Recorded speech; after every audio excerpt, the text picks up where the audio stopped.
అందరికీ నమస్కారం.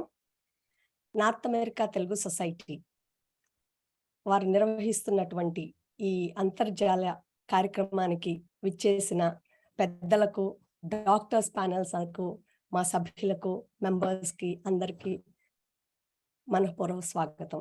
ధన్యవాదాలు. గ్లోబల్‌గా ఇది ఏమంటారు, ఇవాళ ఇంట్లో కూర్చున్నా కానీ గ్లోబల్‌గా ప్రతి దేశంలోనూ ప్రపంచవ్యాప్తంగా ఈ కార్యక్రమాన్ని చూస్తున్నారండి. Such an honour to have you on this dais. NATS is always towards భాష కానివ్వండి, సేవ కానివ్వండి, మంచి కార్యక్రమాలను ప్రోత్సహిస్తూ ఉంటుంది. And I really appreciate all the great panel of doctors spending your time and coming here and sharing the very, very useful topics which are very much not discussed in the public, but you came forward and would like to share the good benefits of sharing your knowledge.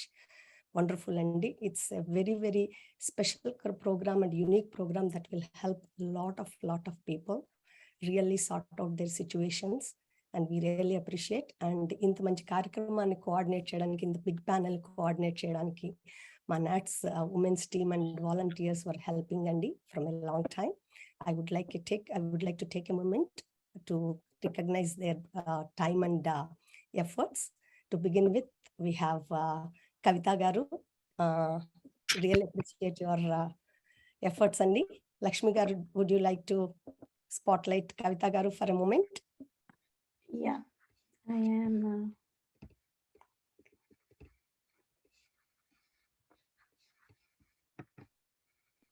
Kavita Garu, thank you so much, Andy.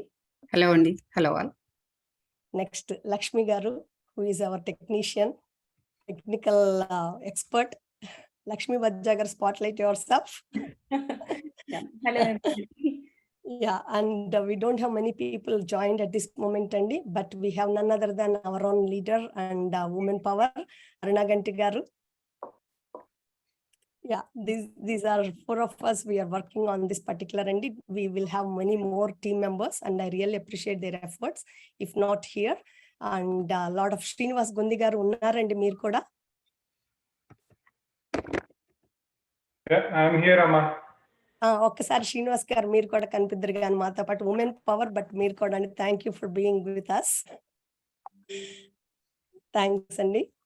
So with this, without taking further ado, Andy, I really appreciate your patience, and we have so wonderful panelists, and I would like to welcome you all on behalf of NATS, and I would like to request Aruna Garu to share her few words for the team and for this event, Andy. Welcome, and Aruna Garu, please go ahead, Andy. Thank you, Jyoti Garu. Thanks a lot. And a very good morning to all the members who have joined us on the internet. Today's topic is mental awareness. It actually covers a lot of conditions. Most of them are depression, suicide, substance abuse, to name a few. South Asians lo, especially youth lo manaki 1 in 5 13 to 18 years old kids are going to be developing mental illness at some point in their lifetime. And youth depression rates increased from 5.9% to 8.2% since 2012. These are alarming numbers, Andy. CDC says suicide is the 10th leading cause of death in US, and broken down by its race, South Asians, it is the leading cause of death and suicide in our country. This suicide is increasing very silently because మన కల్చర్లో we tend to sweep everything under the rug. ఇవాళ పడుకుంటే రేపు దాంతో అదే సరైపోతుంది అన్న ఉద్దేశం మనది. Everything will be fine the next day. We associate a huge stigma with talking about mental illnesses. and also మన పిల్లల్లో peer pressure is a lot, especially in US. Schools కానీ sports కానీ ప్రతి దాంట్లో మనం you have to excel in what you do. Parental pressure is a lot and it pays its way into their mental abilities. So we are losing our youth. మన భావితరాన్ని మనమే కోల్పోతున్నాము if we don't diagnose and treat this conditions as soon as possible. మా NATS తరఫు నుంచి ఇది మా first our small what should I say, it is our small effort to bring and put light into this effect and into this topic. Also depression in adults is also very common, though manam maatladam dir gurinchi. Substance abuse is also very common. ఈ topics అన్ని just tip of the iceberg అండి. Rates ఈ వీటి గురించి mental awareness గురించి మొన్నటి వరకు మనం ఎవరూ వినలేదు. ఇటు పైన వినడము సహజంలాగా అనిపిస్తుంది నాకు, because the numbers are rising very very fast. So ఇవాటి టాపిక్ని మనము we are having a wonderful panel. Thanks to Dr. Krishna Garu, Dr. Ravi Kolli Garu, and Dr. Usha Peri Garu, mana Nara Govindaraj Garu, and also mana moderator Garu, Sri Fani Garu. Thank you all for coming on board and taking part in this, and you are spending your valuable time to share your information, very valuable information with us at this time. I'm looking forward to today's program, and just due to technical difficulties, we will be sending this program live to everybody in just a couple of hours. Please bear with us. With that, I would like to introduce today's moderator. Nara Govindaraj Garu's personal experience with the family members. We are going to go through a personal experience of Nara Govindaraj Garu's family member Andy. Hope we can all learn a few things from today's webinar, and we will be able to help our family and friends in the future with a little bit of the knowledge that we share today. It gives me great pleasure to introduce our moderator again. He's an experienced IT leader with 25 years of expertise in data warehousing and business intelligence. He is currently working as IT director at the American Red Cross. Mr. Srifani Garu completed his engineering from Mangalore University and MS in IT management from Kogod School of Business, American University. He is a humanitarian who believes in the power of communities to develop resilience and transform our world through spiritual knowledge, and does seva at Vedic Temple of Virginia, Chinmaya Mission, and at the American Red Cross. So I hand over Mr. Srifani Garu to all of you. Mr. Srifani Garu, please, with the honors. Thank you, Andy. Thank you, everybody. Thank you, Aruna Garu, and thank you, NATS, for raising the awareness and playing a role to end the mental crisis. That's very important. So good morning, everyone, and warm greetings to you all. It's a great pleasure to be here today to open this webinar, which provides a valuable opportunity to highlight the positive steps that can be taken to promote mental health and well-being.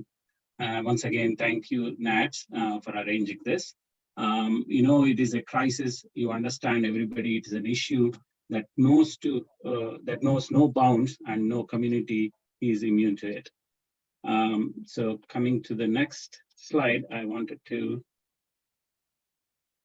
as Aruna Garu just touched, you know, 1 in 4 people affected by mental health.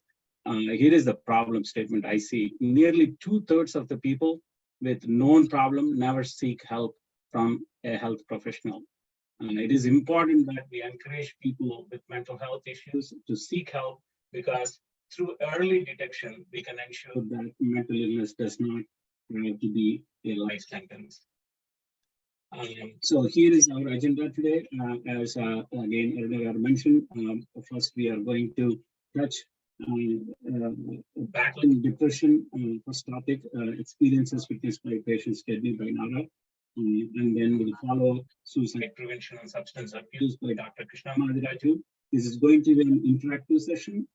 I will be asking questions, Dr. Krishna Madiraju. He will be answering. And then followed by Dr. Ravi, strategies for mental health well-being.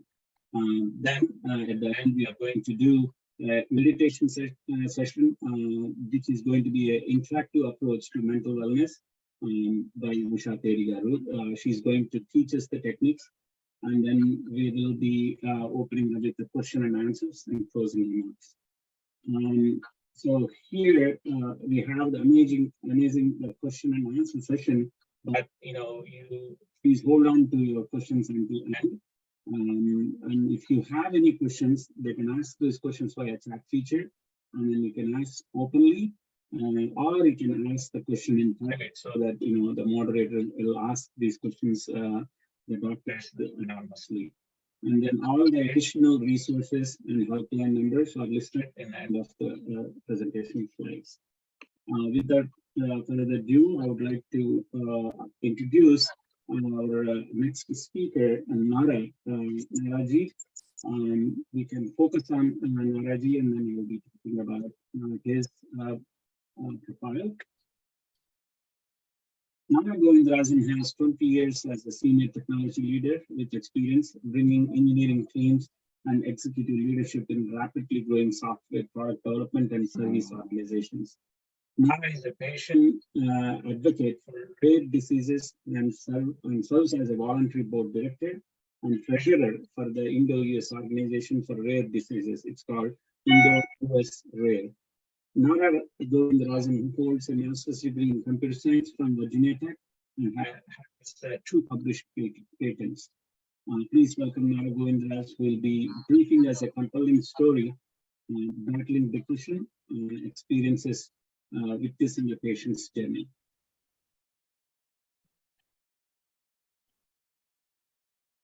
Over to you, Nara. Thank you. Thank you, Fanikaru. Thank you so much. Thanks everyone for giving me this opportunity to present the case about my father in this August forum. I hope this helps everybody. One of my psychiatrist friends used to introduce his class of students. He starts with a joke. Do you know what's the difference between a psychiatrist and the patient in the room? The answer goes like this. It's which side of the table they are sitting on. So psychiatric illnesses, mental health problems affect everybody in the world. Nobody is immune to it. Nobody could be immune to it. It could be anybody. It could be doctors. It could be anybody. To just give a bit of disclaimers about myself, like like Fanigaru introduced, I'm not a medical professional. I'm a software developer. So naturally, as a software developer, software guys, they can talk about anything. That's my, my background is in software development. I'm not talking about a specific illness in this case. Since I had my father undergo this problem, I see a lot of connections among similar disorders. So I'm going to talk about my experiences with that as well. And all these experiences with my father happened in India. My father, Mr. Govindarajan, is a very, very friendly, affectionate father. He was a very, very affectionate uncle, protective uncle. He was hardworking, generous, magnanimous person. He's a fighter. He suffered from depressive disorders right from his childhood, from his adolescent age. Like Aruna Garu indicated, people used to call him very brash, very rebellious young man, very angry, easily short-tempered. However, at the same time, he was very studious, hardworking. His family comes from a very modest background. He had 5 siblings. Siblings. He's one among the 5 siblings. All of them underwent childhood trauma because they lost 2 siblings. They were 7, and they lost 2 of them at an early age to smallpox, and they all witnessed it in a matter of few days in their family. So that is one of the triggers for what could have happened, is what we are looking at it retrospectively. However, like I said, there are a lot of connections to the mental health problems where they are genetically predisposed to have these problems, and there are various factors that could trigger it. It could be genetic reasons, it could be stress, continuous exposure to stress, it could be environmental reasons, situational reasons. We really cannot pinpoint, oh, okay, they were underwent childhood trauma and that is why it happened. It's not like that. It may not be like that. You can perfectly see in a family where the parents are really reasonable, they are very good, but still the children undergo certain trouble in their adolescent and young age with depression. So my father underwent similar problems. He was married in 77, and that is when they really started treatment for depression around that time. Until then, it was more of a, people were not aware that you have to go to a psychiatrist, and usually it is called a nervous breakdown, and they reach help with neurologists, and they used to take, calming medication, but may not be really treating or diagnosing the disease. Going back to 2000, I'm trying to go back and forth in time a little bit.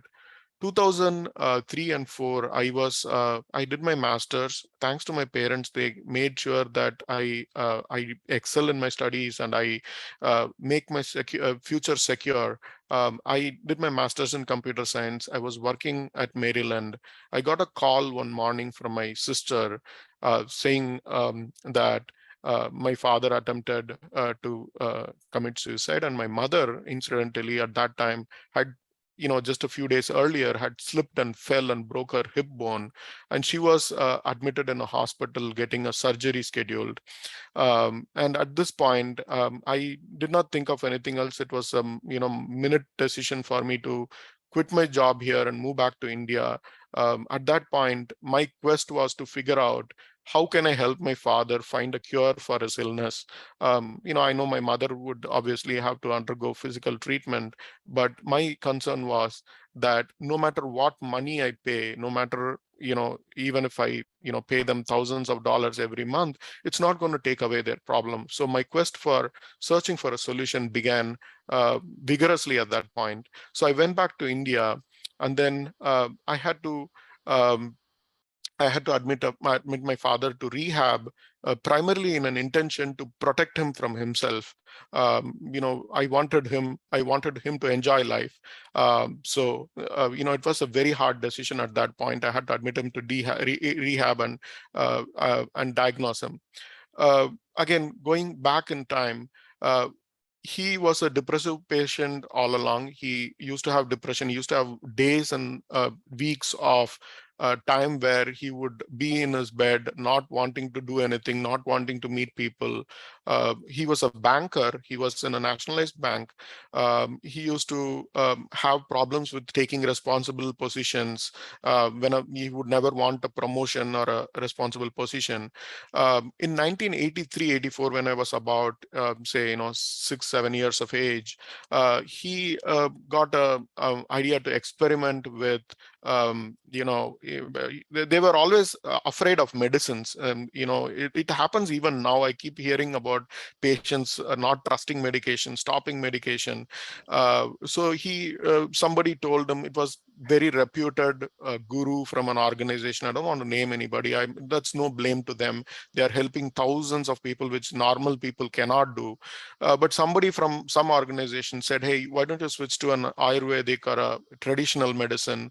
You don't have to undergo any side effects. and things like that. So he switched medication without an advice. And these medications, you're not supposed to just randomly start and stop. You have to go through a tapering down process for days and weeks before you can stop and change medication.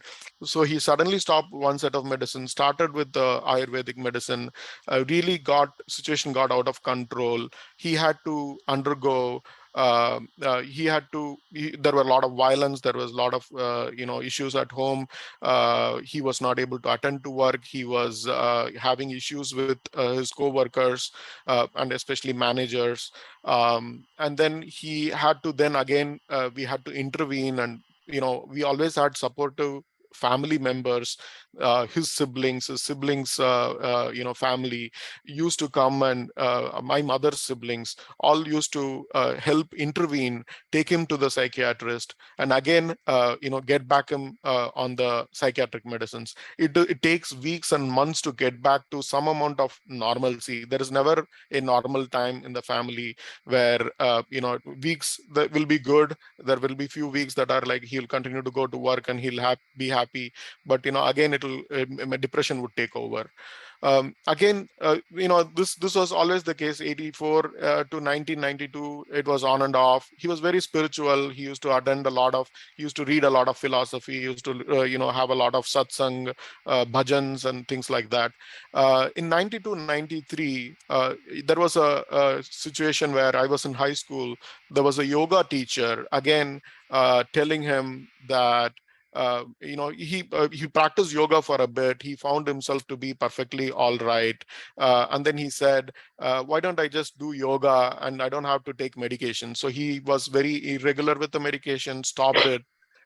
Again, severe spell started, but this time there was another problem. Usually he is depressive, but this time it was a mania. There were quite a lot of there was a lot of excessiveness, loud music, over active behavior, no sleep at all, restless, always getting into argumentative mode. There were a lot of those kind of uncontrollable impulse control, in control behaviors, which needed again intervention. Again he had to undergo therapy, again had to come back to uh, psychiatric medications. And this time he was diagnosed as a bipolar disorder. Bipolar disorder has both mania and depression coming in cycles. He retired from his bank job, gave a voluntary retirement when he was 55 years of age. And then it became really vigorous, and that resulted in the 2003-2004 situation when I had to go back and try to get him back into his medications. 2003-2004, he was in rehab for a few months. He was diagnosed as a personality disorder. He was given a lot of therapy to get back to understand himself, how to manage things. And then he came back home. He was happy for about a year and a half. Again, he wanted to figure out if there is a better way to do things. He again enrolled himself into a curriculum where it's a breathing technique that they teach. And then again, mania surfaced. And the common pattern is that whenever he did yoga, meditation, he used to think that is his solution. And he used to think that will solve his problems. He used to overdo them without regulation. It's like wake up 4 or 5 in the morning, do the breathing exercise, do it 4 or 5 times in a day. And interestingly enough, he had a lot of friends in that organization, and he kind of developed a coterie of people that used to follow him, consider him as a guru also in some cases, because he was very high, he was manic, he was very enthusiastic, inspiring people, motivating, talking a lot. But it was to family members, we were clearly seeing that was not his natural self, and that was not something that he would want to do himself if he were in control. So again, there were a lot of violences, and there were a lot of episodes where we had to again admit him to rehab. 2007, he lost his battle, and that is where he was at that point. He was very, very thoughtful. He was saying that his life was a lesson, and he wanted to share this with everybody. He wanted to write a book at some point in time during 2004 to 2006. And I'm really glad that I could take his message forward to people in forums such as this.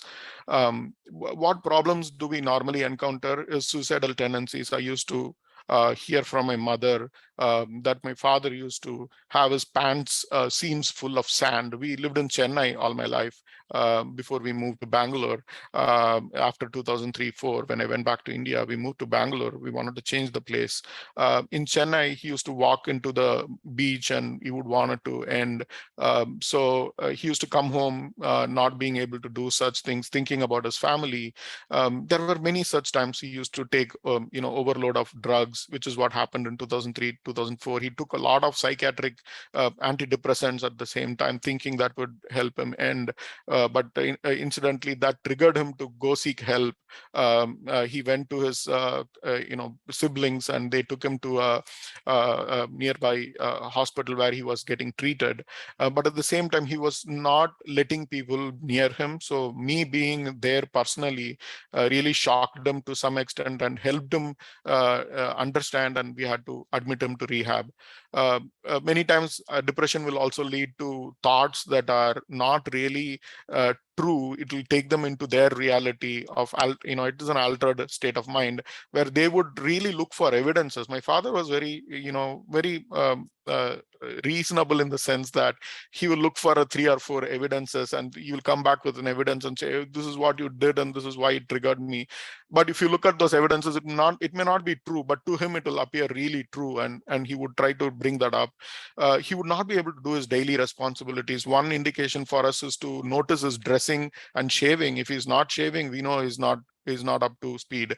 If he's not grooming, if he's not wearing proper coordinated clothes, those are certain symptoms that we used to observe. Avoiding people is a constant thing. Not only for him, he would not let us also connect with people knowingly. He would always feel a sense of insecurity. Resistance to medication was a constant theme. Visiting doctors is a constant problem. Addictive tendencies. He used to have a bit of addiction to tobacco. It was sometimes betel leaves and tobacco that usually people do. Sometimes it'll turn to pan kind of products. They would, it is not him that, ended up doing all this. In his personal self, he would not do it. But it is basically his, disease that is causing him find a way out. If anything gives him comfort, he would do it because it's the disease that is wanting him to do it. It'll look very hard for us to differentiate the person. Many people that I know having a father like that, they used to hate the father because, my father is like this, why should I even listen to him, kind of a thing. But I know heart of hearts what he was, and I was able to differentiate that eventually. Anything could trigger these depressive episodes. Like, for example, Deepavali, which is one of the festivals we celebrate very joyfully, always used to be a depressive time because somehow it triggers, depression in him. From November to January, it's always that period for us. Some emotional events would trigger. He would never be able to attend any emotional events. Somebody passing away, he would. Somebody said something, he's very sensitive and things like that. Mania in his case, again, I'm not against anybody doing any of the yoga or breathing techniques, don't get me wrong. In cases, people have to understand that they are definitely a very good management techniques. But however, if you are a patient, then you have to take help in understanding how that affects and impacts you before you undergo that to help yourself. During his both the times when he had underwent yoga and the breathing technique period, about a decade and a half apart, 1990s early and 2004, 2006 to be precise, he was loud and excessive, very argumentative, loud music, spending excessively, very benevolent, racing thoughts, sleeplessness, and things like that. This is all the problems we found with mania. one more thing I wanted to say is that, avoiding people conflicts is a constant theme. They would find fault with somebody, especially somebody in authoritative figure. My father especially had problems with house owners, where you're staying in the same house and you have a house owner family living with you. You cannot fight with them. You'll get evicted invariably. My mother had to face, I had to face, to tell them, explain to them about the problem we are undergoing, and educate them before asking for an extension and move out of places. So we constantly moved from one house to another. Evictions, managers, you cannot fight with managers in your company like unreasonably. In a bank, you would get into trouble. So there'll be inquiries, and then they will eventually understand it was a big benevolent organization. It was a national bank, and they definitely had systems in place to understand there are employees like this. They were very empathetic. They understand and they help in many cases. There'll always be an inquiry, and they will consider it as illness and move on. Challenges are self-diagnosis is not possible. I'm hoping if I'm delaying this talk, please let me know, Fanigaru. 2 more minutes, Naragaru. Yeah. Challenges are that self-diagnosis is almost not possible in a regular problem with a physical condition. Even if it is a brain tumor, you will at least be able to do a brain scan and see there is a tumor. In case of a physical disability, or even if it is a genetic condition, some of the cases, I volunteer for many causes. One of them is rare diseases, a lot of genetic conditions. Even in that case, genetics, tests could detect some of the anomalies and tell you. Here, it is not possible. There are about 15 to 20 genes that are interconnected, and it's not always easy to diagnose through any of those tests. So self-diagnosis is not possible. You need to rely on your family members, trusted people, to let you know to go to a treatment, go to the doctors regularly.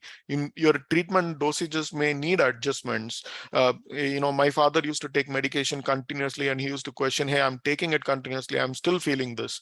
Then you need to go back to the doctor again, try to see if there is an increase of dosage or decrease of dosage. There was one time where he had to undergo really heavy stress. We were getting ready for a wedding at our home. And then he was very conscious, and he said, hey, I'm going to go through a lot of stress. I want to take help. Right. And that was an ideal state for me, for a patient to be in. Right. And they need to know when to take help. My father always used to recognize that after the fact, that he was having such problems, and it was good to take that medication. There was always a lot of denial in patients. Obviously, since they cannot self-diagnose, they always feel perfectly well. When they argue, they have a perfect argument to it. But they don't understand that this could be because they are not able to self-diagnose. There is a lot of social stigma. The moment I talked about rehab, there was a whole bunch of people that were very resentful. They were trying to think of various reasons why I would be doing it, including taking away my father's properties and things like that. And that was obviously nowhere remotely connected to what I wanted to do, was to find a solution for him. In fact, rehab itself I did not consider until my uncle, who had worked with a lot of such patients, suggested me to talk to some people to understand how it is normally handled when somebody is repeatedly trying to attempt to end his life. How do you protect them? So I had a mentor who had a set of family members who guided me literally to say that, hey, you have to protect him, you have to do this, you have to admit him to a rehab. Don't go by whatever everybody else is saying.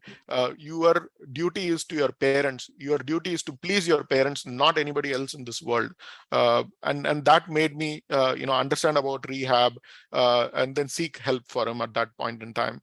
I had to keep educating people also, while keep telling them, if you had a heart disease, would you go to a cardiac surgeon, heart hospital, or would you go to a kidney hospital? It's very clear. If you have a mental illness, you have to seek help from a psychiatric care facility, and not not say that, hey, deny that, he will get all right, just sweep it under the rug. It is a shame for the family to do something like this. nobody cares, if your parent or a child is alive is what matters at that point. It doesn't matter. They need to get the right treatment. We need to understand that here. Constant experimentation was key. He was always thinking that, oh, I have side effects. I would probably get my kidneys failed, because of psychiatric medicines. And there are a lot of myths around certain things. There are some truths also, but at the same time, there is no better alternative. He tried various things. Whenever he tries, he gives his full. He gives his 100, more than 100%, but none of that really helps. And whenever they switch from medications and they have to go back to medications, and whenever he get into serious trouble, he had to undergo shock therapy. There were about 5 or 6 times in his life he would have underwent shock therapy. If you want, you can Google and read about it. It is something that you do not want anybody to undergo. It's really disturbing and painful, but that's the only way to get them back to a regular stream. This is something that impacts everybody in the family. When somebody in your family is affected, every one of you are affected. Understand that as a challenge. Best practices for patients: no age is too young. If you have a child in teens going through trouble, don't hesitate, take help. Early intervention is better. They need to get diagnosed and treated. There is no magic potion that I could find out. I would look up to Dr. Ravi Kohli, Dr. Krishna Madiraju to correct me if I'm wrong. This is something like a lifestyle condition like diabetes. How do you undergo diabetes treatment? Throughout your life, you need to take medication, control your diet, do exercises, keep yourself fit.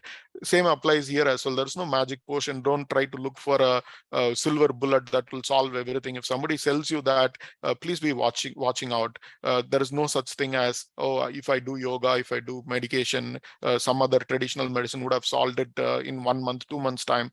We've seen everything, every possible aspect. There was astrology. We've not left any temple untouched to get any prayers answered. So please be aware of that. Do not switch medications without permissions. Under doctor's supervision, it has to be done. Doctors also would help to explain the patient what they're going through, in context for them. That really helps in many ways. Patients and families also need to understand that. Regular adjustments to medication therapy visits are needed. There are a lot of new medications. There are a lot of new therapies, including TMS, magnetotherapy, which is very helpful, is what I hear and read about. 3 P's, people, places, purpose is important. When you are undergoing something, think of a life purpose that is larger than you, that is out of you. Like, for example, something like helping your family, helping an organization by volunteering. Again, it's very easy to say this, but people undergoing depression would not want to do anything. But if they have a purpose that they can link back to, it will help them kind of come out of their sinkhole. Physical fitness would help. Walking helped my father. He used to go out whenever he's disturbed, walk for 20 minutes, come back, and he'll feel refreshed. Meditation and yoga, like I said, undergo that, but under strict monitoring of your doctor, and listen to your family members if anything is amiss. Best practices for family members. My mother never let me in the front lines to face these troubles until, like I said, 2003, 2004. Until such time I secured my future, I didn't get a chance. My mother was a great rock solid support for our family. She was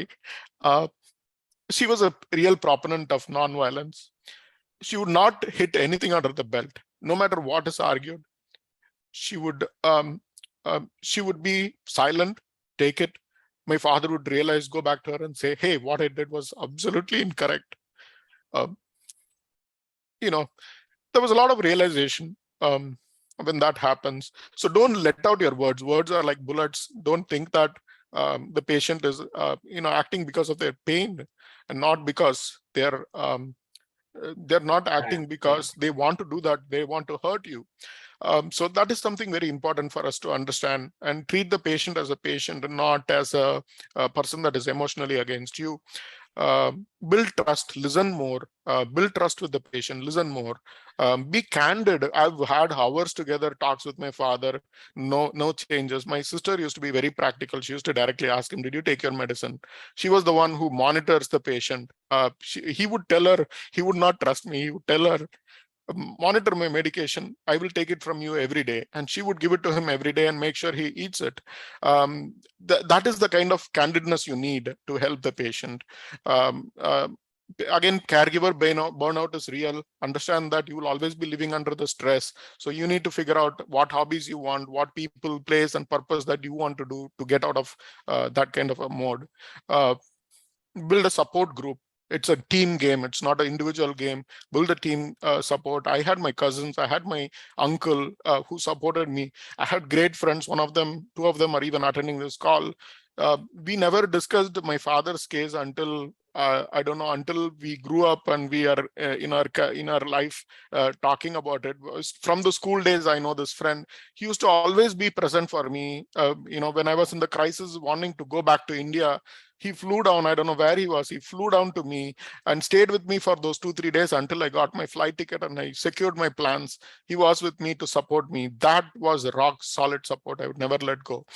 Always go forward, look onward. Don't go back in the past and keep arguing about the past with them, because they did it because they were under pain. If you were under pain, you would do it too.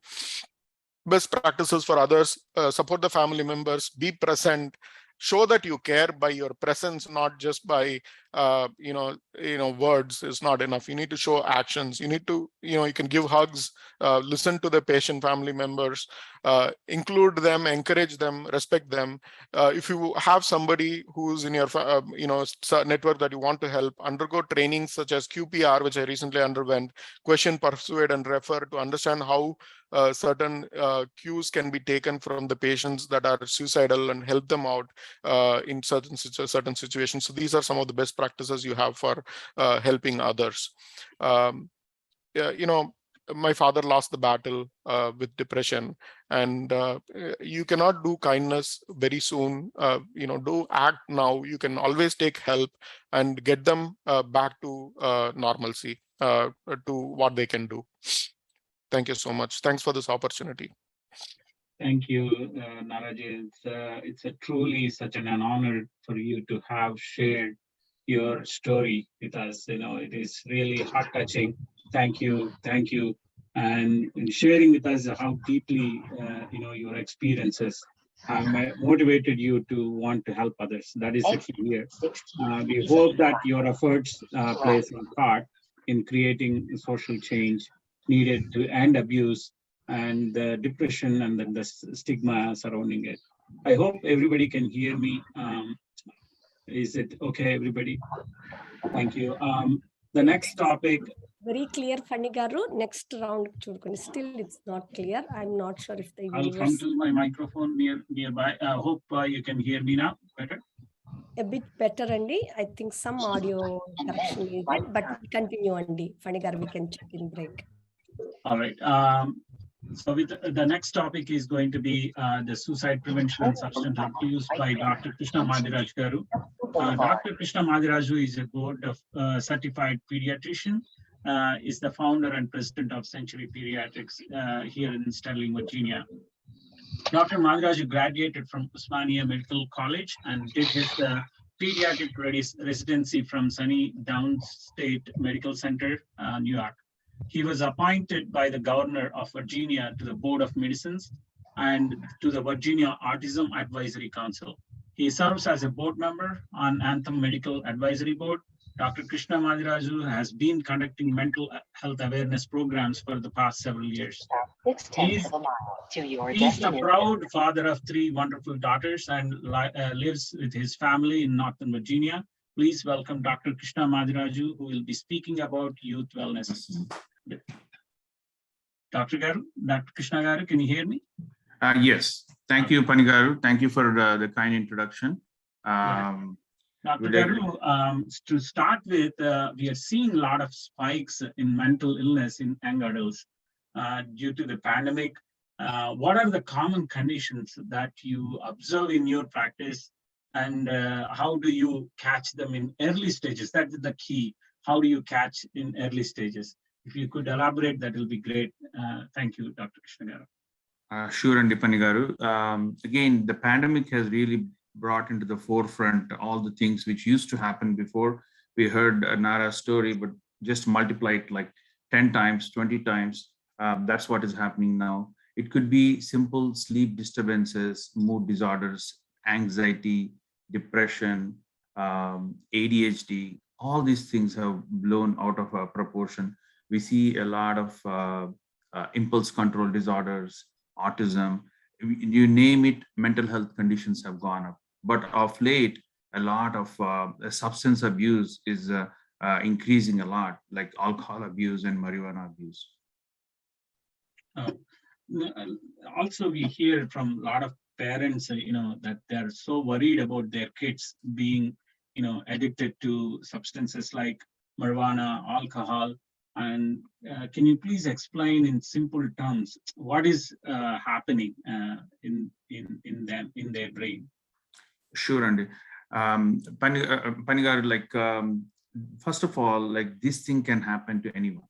This condition, like alcohol use or marijuana use, it can happen in any family. No rich or poor.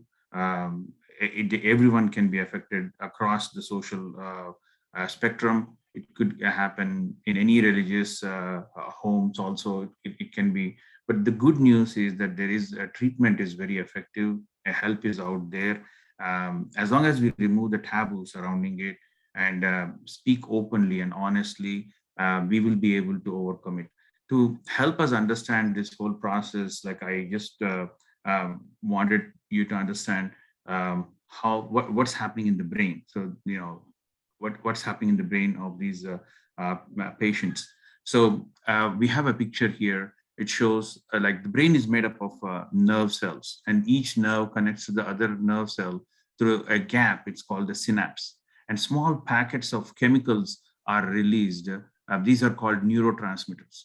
4 neurotransmitters are really important to understand mental health. Number 1 is dopamine, and other one is glutamate. These 2 are important for understanding depression, addiction. So to help us understand it, I've picked up a story, which is, I found it online, and I'm just going to share the story with you. Katie suffers an injury that requires surgery. Throughout the healing process, she's prescribed painkillers. So this is a perfectly normal child. You can substitute any other name to Katie. You can call her Rashmi or any other name, because it can happen to anyone. So as soon as she takes the painkillers, what is happening to her? These are very strong medications which can alter your brain. So just to give you a perspective, our brain has a portion, it's called the prefrontal cortex. This is the this is the center for higher intellectual functions like reasoning, spirituality, meditation. All those things are affected in the prefrontal cortex. And then this is called the midbrain, or the basal ganglia, the gray one and the red one. So as soon as Katie takes the medication, there is a phase which is called binge intoxication phase, in which there's a spike in her dopamine levels. Now, dopamine could be called as the pleasure hormone, pleasure neurotransmitter. This makes her feel like ecstatic. And then after a few months of taking these painkillers, Katie notices that they don't work as well or last as long, and she begins taking more pills than prescribed. So what's happening is her brain is getting used to these medications. Now, I want you to substitute this painkiller to alcohol or to marijuana or to even simple use of electronics, such as playing video games. So all these things, when you are, all these things stimulate the same neurotransmitter, which is the dopamine system, which is like the pleasure neurotransmitter system. But after some time, it's not enough. They need to take more and more of it because they're developing what we call tolerance. So, and then when they're getting tolerance, it creates like a craving for more and more. So imagine this green line here. This is what happens, like normally, let us say you won a lottery or like something really nice happened. Your dopamine spikes to like maybe a level of 100 and you feel very, very happy. You got a promotion in the job, you got your dopamine spikes. But these drugs, they spike it like thousands, to the level of thousands, the dopamine level in your brain. And when that happens, you will need that to feel happy. You see this line, this is the line where you would feel normally happy. When you use dopamine, when you use these substances like alcohol, drugs, any things which will cause a spike in dopamine, your set point is elevated. So that means things which you normally would make you happy will not make you happy anymore. So that's why these people, they feel something we call anhedonia. That means they lose the pleasure in simple things in life. So again, coming back to the frontal cortex, this is like the Superman of your body. Like this is the center which is controls your love, morality, decency, responsibility, and spirituality. This is overtaken, hijacked by the midbrain. Midbrain is like the main center which is involved with the flight and fight. Suppose you see a tiger, you want to fight it or you want to run away from it. Your hormones, stress hormones, cortisol, and all these are released. But in patients who are exposed to constant stress, this system is broken down. We will see that in the further slides what is happening. So in the binge intoxication phase here in the basal ganglia, the dopamine level spike, and then in the extended amygdala, the next part of the story goes on when she is getting withdrawal symptoms and she's getting tolerance and all those things. So the extended amygdala, the red part, is the part which is involved with withdrawals and stuff like that. So the next neurotransmitter, the next chemical in the brain is the glutamate. Glutamate makes you remember, hey, that was a very pleasurable experience last time I had some drug. Let me go back and get it. So this has it is like the memory thing, which makes you crave for more and more substances. And so once craving sets in, how does it control the behavior? It will make the person feel that, they will justify their actions. They will say that if I don't take this medication, I'll feel pain, I'll feel anxiety, I'll feel more stressed out. To relieve the stress, let me take these drugs more. Let me take more marijuana. Let me drink some more alcohol. So they will start justifying their behavior. Now the midbrain is hijacking the front portion, the frontal lobe. And now they will start lying, they'll manipulate, they'll start stealing, they'll start reasoning, they'll rationalize, they'll justify, they'll come up with every possible excuse like why their actions are justified. Now, at this point, I want to stop and let you think that this is not their personality. This is what the drug is making them do. Inherently, they are a good person. Just because Katie started taking these painkillers, it changed her personality in her brain. We can bring her back to her original self. So going back to craving, Katie quickly runs out of her prescriptions and she feels like she needs more and more. She starts stealing pills from her friend's medicine cabinet. And she learns that crushing and snorting this pill make her feel better and better. So she's going to higher and higher levels of medications. Now, parents are able to notice when kids are doing these things. So Katie's parents notice that she's behaving strangely. She has a new set of friends. They find a bag of loose pills in her room. They become concerned and confront her. What does Katie do? She denies that. She says, it's not happening. She's lying to her parents. And then drug withdrawal. Katie is going through drug withdrawal. She wants more painkillers. She goes to her doctor and asks for more painkillers, but he refuses. A good doctor should not keep on, increasing more and more of your pain medications. She can't find enough pills, and she starts to suffer from withdrawals. Remember, that's from the chemical glutamate. Her friend Jacob says that he has heroin. This is even stronger one. Now she's going to she's upgraded herself. And he doesn't have any painkillers, but he has heroin. Katie never thought that she would use heroin, but feels desperate to stop the horrible withdrawal symptoms. When someone is going through withdrawal symptoms, it's as if like you are in a desert walking for like 48 hours and you don't have access to water.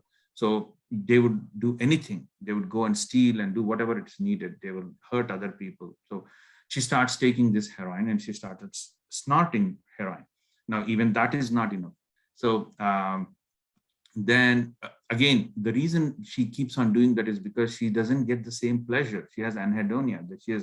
That means this severe stress has downregulated her dopamine receptors in her brain, and she wants to take more and more. So now Katie's tolerance is very high. She cannot afford the amount she needs to keep away from these powerful cravings.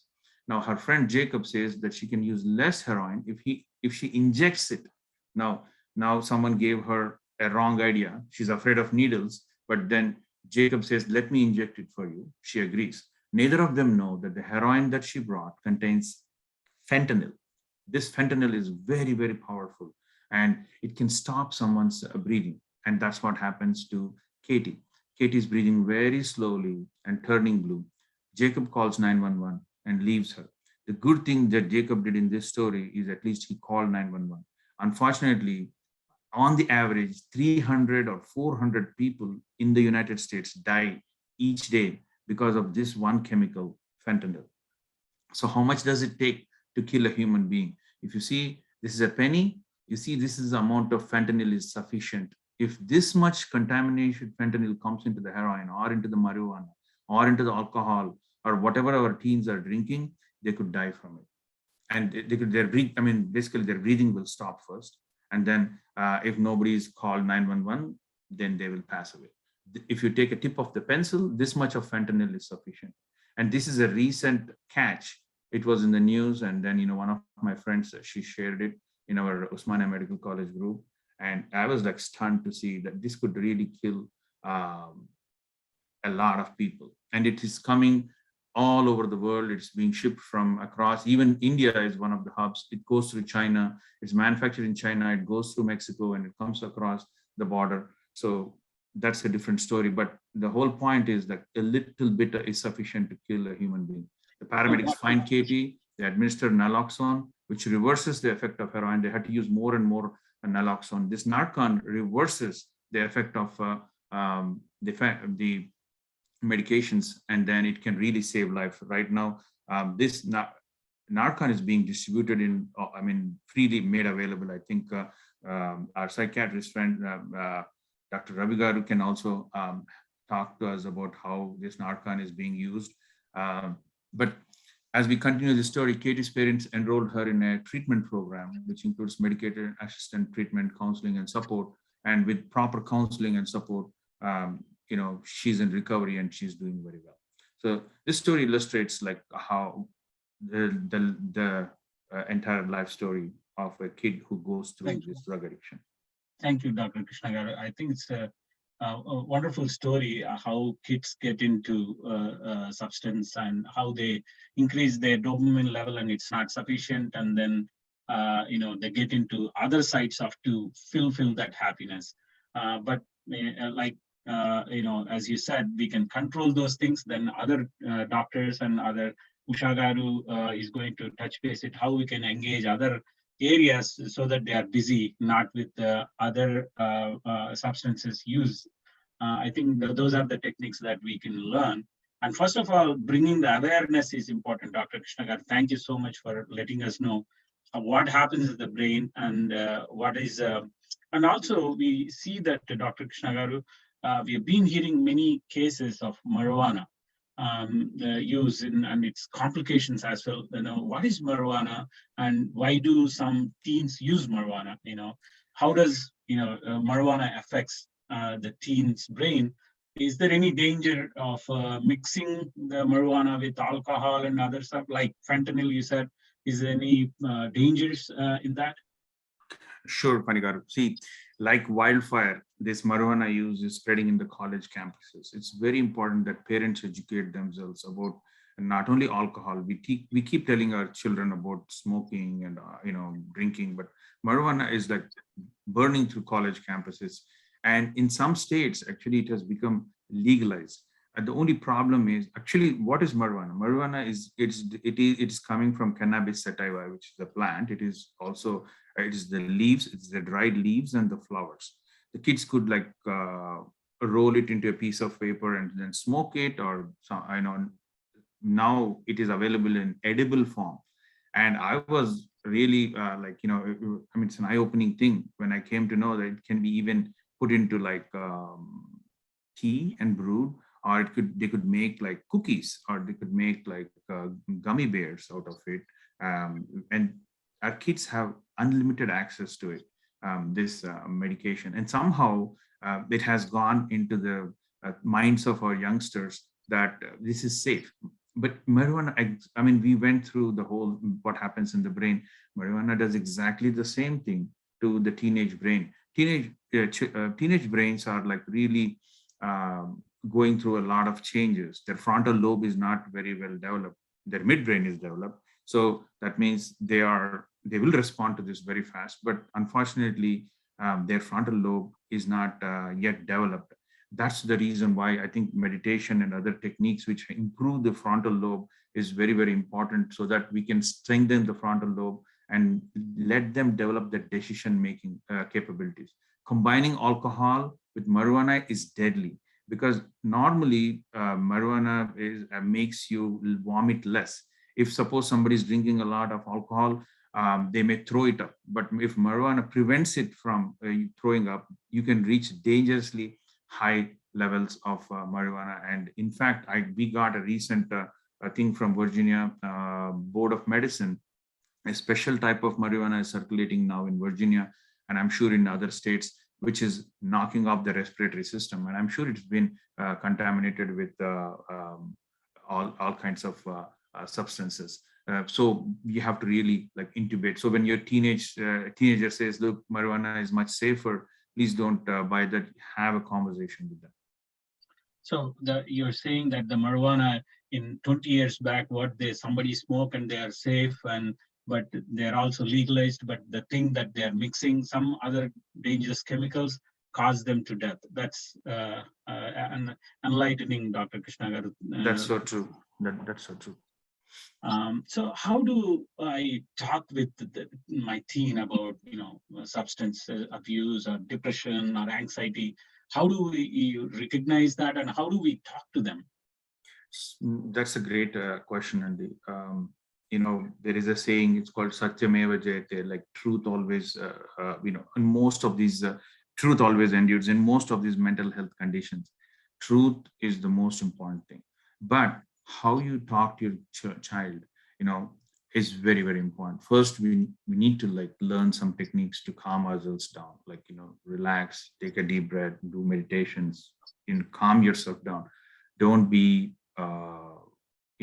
combative when you approach your teen. Find a nice room, nice setting. Ask them permission. Is it okay to like discuss things? And then listen carefully, listen actively, and be non-judgmental. Don't try to, sometimes when teens want to talk, whether they're having depression or whether they have anxiety, they just want someone to listen. They don't want you to lecture them. So just listen and listen. Sometimes you can like rephrase their questions. Oh, you said that, marijuana is not that dangerous. Am I hearing it right? So rephrase what they said. That's one thing. Also, you can ask them like open-ended questions. Can you tell me more about if your friend is using it in school? What is happening? They may not say if themselves what they're doing, but they can say that what other people are doing. So we have resources at the end of this presentation, Andy, so we can share more resources. Yeah. So a lot of parents would like to know how the treatment, for the addiction work. Can you elaborate a little bit more to our audience, Dr. Krishna? Sure, Andy. The treatment for addiction is like, basically we saw like the how the craving happens and stuff like that. We substitute something which is not going to produce that amount of spike of dopamine, like substances like methadone and buprenorphine. They spike your dopamine, but not to that level. And slowly we can remove their cravings and then combine it with a behavioral therapy, and we can control it. But the good news is that treatments for opioid use disorder are like 75% effective, much better than most other medical conditions. We know what is happening. We know the midbrain is affected. We know what's happening. The forebrain is hijacked, and we should be bringing the hedonic set point. We should bring down the spikes and then control it. And also, we should strengthen the frontal lobe while the medications that we give are working on the midbrain. We have to give them coping skills, stress relief, provide them a safe environment, and promote their spiritual growth and personal development. And how can society help? We should destigmatize. We talked about this. And whatever we say to our children should be based on science and not just a belief. And we should, educate the criminal justice world that locking these kids up is not the answer. We have to provide them the tools to change, and we should provide good information for kids. I want to share this from Exercise Simple. This is a chart made by the founder, Stephen Bilko. This is a piece of advice even adults can use. What are the common things that you should monitor? Is sleep, exercise, eating, drinking alcohol, and then silence, meditation. And then just if they had a good day, put a check mark. If they had a bad day, put an X mark, right? So that way, at a stretch, the kids can see that they sleep well. Sleep is such an important thing in young kids. Nowadays, kids are sleeping less and less because they're addicted to their phones. Exercise is like a natural booster. If they eat bad, it's also going to not help them get, and also if they keep drinking a lot, like some college campuses, children are drinking Thursday night, Friday night, and Saturday night, and then they're doing tailgating parties and all those things. So drinking, if they can at least reduce it to like 1 or 2 days, that would make a huge difference. And practicing meditation morning and evening, that would be like a wonderful tool that we could give to the children. Yeah, great idea, Krishna garu. And some kind of you're enforcing a discipline, but at least when they do it, they know, over time they realize, and then, I need to reduce it, because they don't see on a paper, then is more chances that they do more and more, which are not necessary to, like drinking. You're saying that if they drink on that particular day, just put X mark, or don't drink it and then a check mark. Put a check mark, yeah. Okay. They Great. should be seeing more check marks. So this tool is a practical tool that we can give it to our children. And all these, at the end of my presentation, we'll have a lot of resources that we will share it to the families. Thank you, Krishna garu. So is substance abuse and a suicidal ideation related? By any chance they are related? And what are the warning signs of depressions? Sure, and again, depression is such a common thing. And then if you had substance abuse in combination with depression, then it becomes really dangerous. So what are the warning signs of depression? Like if we should be really screening a lot of children. Actually, I have a screening tool at the end, which I will be glad to share with family members.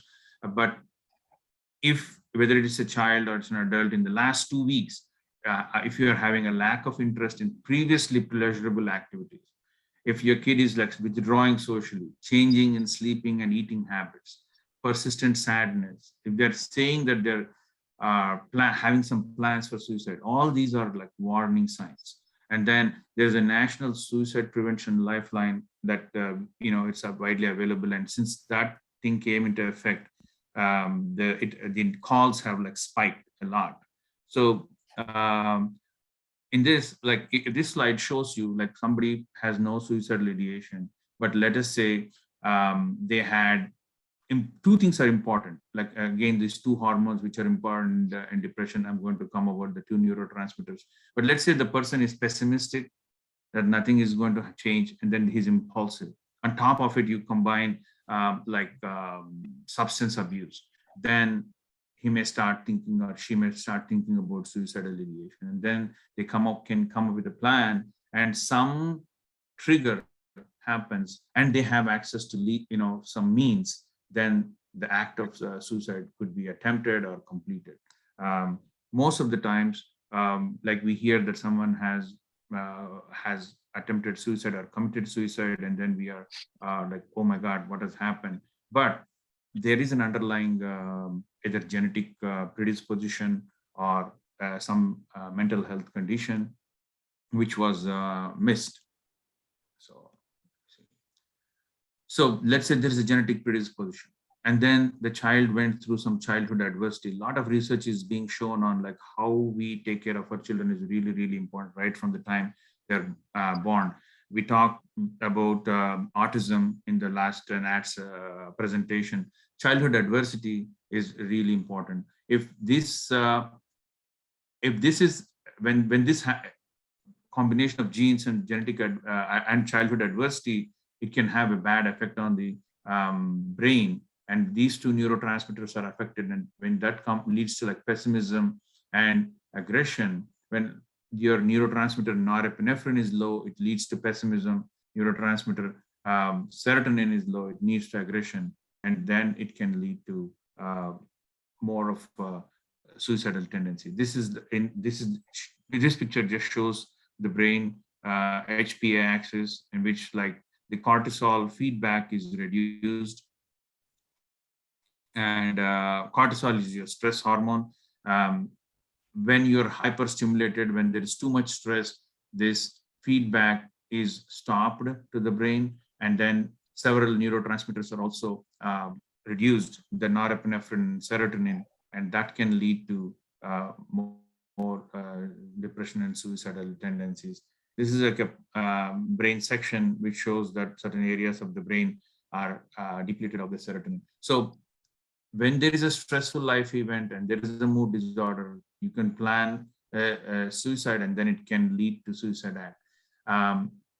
If there is impulsivity and hopelessness or pessimism, and all these methodologies, like we're giving medications or like educational awareness programs, screening for individuals at high risk, each of them works at a different stage, and it can be very effective in preventing suicide. I mean, there was a study which was done in which there was decreased suicide rates when their access was limited, like control of firearms and control of jumping sites, having some barriers at jumping sites and stuff like that. So if a person is going through some crisis, first they should be told to watch out for their warning signs, and they should activate their internal coping strategies. If they're not able to like control it, they should reach out to people who can distract them, who they can ask for help. And then of course there is this suicide hotline 988, and then we should make their environment safe. These are the different hotline numbers, and also we have posted some additional resources because of the time crunch we are at. The first video is like We Belong. This is a very good resource. It shows videos of different mental health conditions. The actors have acted out and shown like how a person with schizophrenia is, how a person with manic depressive episode is. It is a 1-hour video. I watched it. It was very, very helpful. And then there's a marijuana talk kit. This tells you how to talk to your teenagers. It's very, very informative. Then there are some screening tools here: the pediatric symptom checklist, pediatric patient health questionnaire, SCARED, which is used for anxiety and ADHD. These are things which we can talk about in our next presentation. But thank you for the opportunity, Panigaru. We could move on to our next speakers, please. Thank you.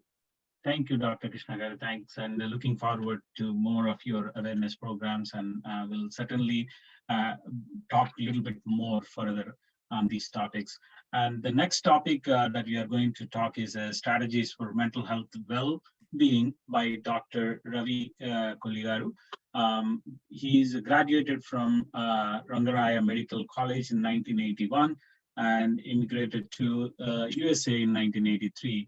He did his psychiatry residency training at St. Francis Medical Center in Pittsburgh, and board certified psychiatrist with additional qualifications in addiction, Forsnick, and geriatric psychiatry. He's a current president of AAPI, American Association of Physicians of Indian Origin.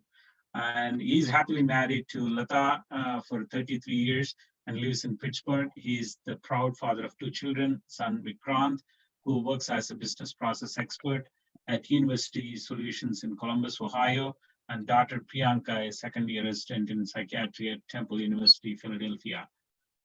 He serves as a psychiatric medical doctor as PHS, that's Southwestern Pennsylvania Human Services, an outpatient mental health and drug alcohol treatment program serving over 60,000 patients in multiple locations in 6 countries in Western Pennsylvania. Past clinical assistant professor and at the University of Pittsburgh and West Virginia University, and the medical director at Long-Term Structured Residential Treatment Program, Bentonville, Pennsylvania, attending psychiatrics in Washington Hospital, Washington and Pennsylvania. Past president of ATMG USA, RMCA, that is Rangaraya Medical College Alumni Association, FAPI, and past humanitarian committee chair at SSV Temple Pittsburgh, and board member, Washington County Commissioners Mental Health Advisory Board. Please welcome Dr. Ravi Kolligaru, who will be speaking about strategies for mental health well-being. Thank you, Panigaru, for those introduction. I don't want to waste too much time. I'll jump into my topic. Thank you, NATS, for doing this. And the previous 2 speakers spoke so eloquently, and it will be a hard act to follow, but I'll try my best. I'll change the tack a little bit here and talk more about wellness rather than illness, because I want to be able to help you prevent these illnesses, or at least awareness is important to work on that aspect as well. And mental health is defined as an individual's ability to realize his own abilities and cope with normal stresses of life, and also work productively and able to contribute to his or her community. This is the WHO definition of mental health. And like Dr. Arunagaru said earlier, 50% of the population will have mental health problems at some point in their life. That's half the population. 1 in 5 will experience mental illness each year. It is about 20%, and the same number suffer in children also have some point of their life have serious debilitating mental illness. And coming to very severe mental illness like schizophrenia, bipolar, major depression, you have at least 1 in 4 incidents of mental health problems. So it's a very significant problem, and that are kind of not addressed as openly and as readily as we deal with our physical health problems. So George Vaillant, a psychiatrist and a researcher from Harvard, did a long-term study of Harvard graduates and inner city residents of Boston in 1940 to 2000, and he defined mental health in different domains. One of them is being above normal mental state in the capacity to work and love, and positive psychology as defined by Maslow of self-actualization and realization. Having an individual maturity and emotional and social intelligence, subject to sense of well-being, being happy, contented, and desired. And finally, resilience. When things go bad, how do we come back? That's also part of mental health. So I'll touch some of these aspects in different forms, and I'll focus on some wellness practices more. And I want to touch some of the points some of our earlier speakers spoke about. What are the challenges of mental health related issues in diaspora? We are, as a group, kind of tend to avoid seeking help, especially for mental health. And the stigma is much more prevalent or more severe in our communities, I believe. And South Asians face numerous challenges such as communication problem, acculturation, immigration, discrimination, as well as intergenerational stress. And according to 2018 study, stress related to acculturation and other things showed a higher link of depression and anxiety and substance abuse among South Asians, as well as externally outright discrimination, systemic racism, even microaggressions that attack our identity and feeling safe, sense of belonging and safety can lead to our physical and psychological elements. And getting help is not so easy because of the cultural barriers and our own inhibitions. And also, we also have to ask ourselves what kind of expectation we are putting on our children. We all have high expectations toward our children to succeed, given our own successes as well as our own incredible sacrifices, including the migration to a strange and new places that we came to. So children often feel incredibly pressured to succeed and feel guilty when they, quote unquote, don't succeed like we expect them to. They may succeed in their own ways, their own terms, but sometimes we define success in our terms, which may not be the same as theirs. So we need to be aware of that. In fact, the prevalence of psychological distress as defined by feelings of nervousness, hopelessness, is double the rate of first generation, 5.9 versus immigrant children. So that needs to be kept in mind for all of us. And children of Asian American, Pacific Islander, Latinx immigrant have significantly higher rate of depression and anxiety as well as other diseases compared to white European immigrants. And our cultural traditions of privacy, proud self-reliance, preference for non-Western medicine, uneasiness with American healthcare leave a lot of immigrants less likely to take care of themselves. So immigrant children also face financial, logistical, cultural, language problems accessing care. So, but as we parents also should ask some questions ourselves. Is it because mental health is misunderstood by us and the family views mental illness is a stain on the family's reputation and dignity? Do we avoid seeking therapy for that reason? Or does this added societal stigma attached to the mental illness make individuals hesitate to seek outside help because they feel fundamentally flawed or weak? So we need to ask those questions honestly. And also, because in our culture, we value family and interdependence often, the role of parents is not limited to providing an education at home till age 18. So we tend to be like a helicopter parent hovering over their lives for a long time. Do we, as the Indian parents, tend to play the role of guides and advisor to our adult children, even to their adult life? We need to ask that question. So in that, the reason is, do the children feel like they're failing the parents if they seek help outside of the family? And they may feel insecure or inadequate and may not be able to want to seek help outside. So we need to ask all these questions ourselves. From Indian perspective, Dr. Chaturvedi, head of Enhance, kind of quoted this: it is easier for people to talk about physical symptoms and illness than to express their families how they're feeling low or depressed. So we tend to somatize, and that may be the one reason how we kind of hide behind somatization as our way to seek mental health treatment. So these are some vocabulary issues too. Our vernacular may not have exactly right words to describe our emotion, so we may somatize for that reason as well. So Dr. Madhiraji Garu talked about young children, adolescents. I think I did not plan to talk about, coordinate my talk, but kind of helps me to kind of explain some of the same things in different format. There are two critical phases of brain development. 0 to 3 period, we all know, is very critical for brain development. And then another phase called 13 to age 25 called transitional age brain. That's very critical for our growth and maturity. Before we used to think the brain is fully matured by age 18. Now there's increased evidence that brain pruning and brain maturation takes till age 25. Transitional age brain is marked by an increased risk of morbidity and mortality, drug and alcohol use, misuse, and the onset of persistent psychiatric and non-psychiatric medical conditions. So that's an age for a lot of illnesses to emerge. And there are many reasons for that. Transitional age brain, there are three key regions of the brain. Dr. Madhiraji Garu talked a little bit about it, and actually a lot about it. Nucleus accumbens, amygdala, and prefrontal cortex are important in this context. Nucleus accumbens, like Dr. Madhiraji Garu said, is the home of motivation, passion, and pleasure. And reward-seeking behavior, survival, and reproduction are managed by this part of the brain. And this part is very highly developed by the time your teenage years are 18 or 19. Then amygdala plays a key role in emotional recognition and regulation. This is also increases volume by late childhood until age adolescence, then decelerating a little bit after age 18. And finally, the prefrontal cortex, which is the key area of brain involved in attention, emotional regulation, impulse control, cognitive flexibility, executive functioning, is not fully developed until age 25. TAB has a transitional age brain has fully matured risk-taking hardware, the nucleus accumbens and amygdala, because of the early maturation of the subcortical brain regions, but does not have fully matured regulatory hardware, such as fully pruned prefrontal and related cortical region. It's like they have a full tank of gas, but no brakes in their car. So imagine what kind of risk they're facing and subjecting themselves to.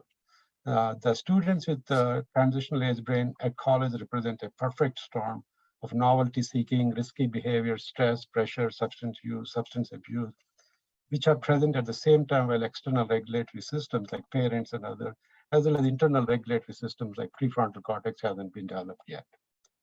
So transitional brain is a very risky state of being. About 1 in 4 college students report academic consequences from drinking, including missing classes, falling behind in classes, doing poorly in the examination. And furthermore, 20% of the college students meet the criteria for alcohol use disorder. Drinking often causes inappropriate and impulsive behaviors among college students. Almost 900,000 students injure themselves during being intoxicated. And also 696 students between ages 18 and 24 are assaulted by another student who had been drinking. About 97,000 students between age of 18 and 24 report some sexual assault type of situation. And 28.5 female students report having experimented or attempted or completed sexual assault either before or since entering college, having experience. Suicide is the second leading cause of death among 20 to 24 years old. More teenagers and young adults die from suicide from any other medical illness combined. So this is a call for action. We as mental health community, including foundations like yourself, communities, individuals, media, mental health professionals, policymakers, scientific institutions, NGOs, families, private sector have to kind of rise to the occasion and challenge this the stigma, this lack of awareness or lack of willingness to seek help. So we need to sensitize and educate individuals and systems for the signs and symptoms of illness, which you're all doing right now. So we need to have an open discussion with general public as well as our family members so they can seek help. So coming next to more specifically about mental health, during this pandemic as well as in general, stress is something that has overwhelmed us, our capacity to cope and function. Stress is inevitable, right? Every life has stresses. Stress can, however, trigger excessive stress, unlimited, unending stress, can trigger sympathetic nervous system into fight or flight reaction. And stress can cause trauma, and some people can cope okay and regain their balance. Some people become very negatively affected by it and succumb to the stress. Some people actually become better after a traumatic situation like post-trauma growth. Some people who have suffered from losses or trauma vicariously or personally can become stronger by taking up the challenge to become a stronger and better person. It's called post-trauma growth. People with post-trauma growth have greater appreciation of life, they have closer relationship, they identify new possibilities, and they have increased sense of personal strength as well as positive spiritual transformation. Coming to origins of fear, we talked about stress can cause fear can cause stress. Fear has a survival function. It's not a bad thing. It did evolve to protect us. If we recognize a threat early, you're more likely to survive. That's how our ancestors survived. And when our human ancestors lived in caves, life was precarious. They were facing a lot of natural and disasters and threats like lions, tigers, floods, fire, thunder, lightning, everything. Their life is not safe. So they have to have a very highly sensitized threat perception and reaction to survive. But so they have to be vigilant with the threat perception and fear reaction mechanism to survive. But we, by natural selection, we all inherit the same genetic coding in our own brain. Whereas we don't face the same fears, but that coding is still there. So what has become a feature for survival became a bug for our own stress-related symptoms and illnesses. So some psychological mechanism that perpetuate the fear, generalization is one thing that we all do. When it comes to danger, it's efficient to generalize. Instead of taking time to dissect every situation, we kind of generalize it, which is a more efficient way. For example, if you see a snake, we avoid them or attack them and kill them. We don't want to know whether it's poisonous or not. So that's one way we generalize situation and generate fear and reactions. Same thing, another mechanism is confirmation bias. We all tend to listen to information that confirms what we already believe. It's kind of less time consuming, less taxing cognitively and comforting. So we succumb to that. We rather hear a reassuring lie than inconvenient truth. Finally, another mechanism is conflating cause and effect. This is very common, even for medical doctor, physician tend to do this. Sometimes when two things happen, they may be correlated, but not be causally related. Here, for example, in a hot sunny day, ice will be melting, which is a causation, or you might be getting suntan. It's also a causation. but there's no causation between ice cream melting and you're getting a suntan. They're correlated, but they're not causated. Another way of saying it is one guy is tearing a piece of paper and throwing it out of the window of a bus. And when he was asked what he was doing, he said, I'm trying to keep the elephants out of the city street. And so when the other guy remarked it, so there are no elephants here. So he said, see, what I'm doing is working. So he conflated what he's doing as the reason why elephants are not there, which is not actually the reality of the situation. So these are some kind of psychological mechanisms we indulge in to create this false narrative. And I want to talk a little bit about social isolation, especially during COVID and other times, we became victims of social isolation. In 2019, World Health Organization declared that loneliness is a major World Health concern. And in many metropolitan cities, including even India, 50% of the people live alone in a single person household. In UK as well as Japan, they appointed a first minister of loneliness in 2019 and 21. The reason why it is deadly is 43% feel lonely, and they have a 45% increased risk of mortality. And it's more deadly than smoking 15 packs of cigarettes. So loneliness kills. This is a study by Stephen Cacioppo, who is a very famous John Capitano, who did a lot of studies on isolation effects. According to the longitudinal study, social isolation is a risk factor for morbidity and mortality. Independent of feelings of social isolation is a very subjective thing. It's even more impactful than real social isolation. Humans and animal investigation of neuroendocrine stress mechanisms show that chronic social isolation increased the activation of hypothalamic pituitary adrenal cortical axis that Dr. Maharaj also talked about. Impact of social isolation. From babies to elderly, we're all connected to each other by psychosocial embedding. When that is not there, when that is severed, we have a lot of exposure to illnesses and lack of recovery from that. Quantitative analysis of 400,000 married couples from American Medicare database revealed that after the death of the spouse, men had an increased rate of dying 18%, and for women it's about 16%. So one spouse dies, there's an 18% risk of another spouse dying for men. It's called broken heart syndrome.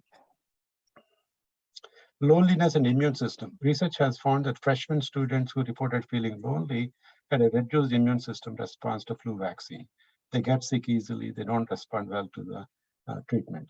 People who are socially integrated have better biomarkers of psychological functions such as low blood pressure, better BMI, lower levels of C-reactive protein, etc. This is also not just important, but another important thing is the impact of social contagion. Data from Framingham Heart Study found that chance of becoming happy, depressed, or obese were all strongly mirrored by similar changes in your closest friend, especially if there's another thing called geographical contagion. If the closest friend lives within 1 mile, you're 25% more likely to be happy and 34% more likely to be happy if your next door neighbor is also happy. So this is the power of social contagion as opposed to social isolation. I'll skip that here. So going back to George Vallant, who did the Grant and Glueck study for Harvard, he says when he did the study in the beginning in the early 40s, they did not understand the value of empathy, attachment, and all that. But he realized after the study ended or concluded, the key to healthy aging is relationships. And the next director of the study as well agreed with the same outcomes. In the book Aging Well, 6 factors predicted the healthy aging for the Harvard men, including stable marriage.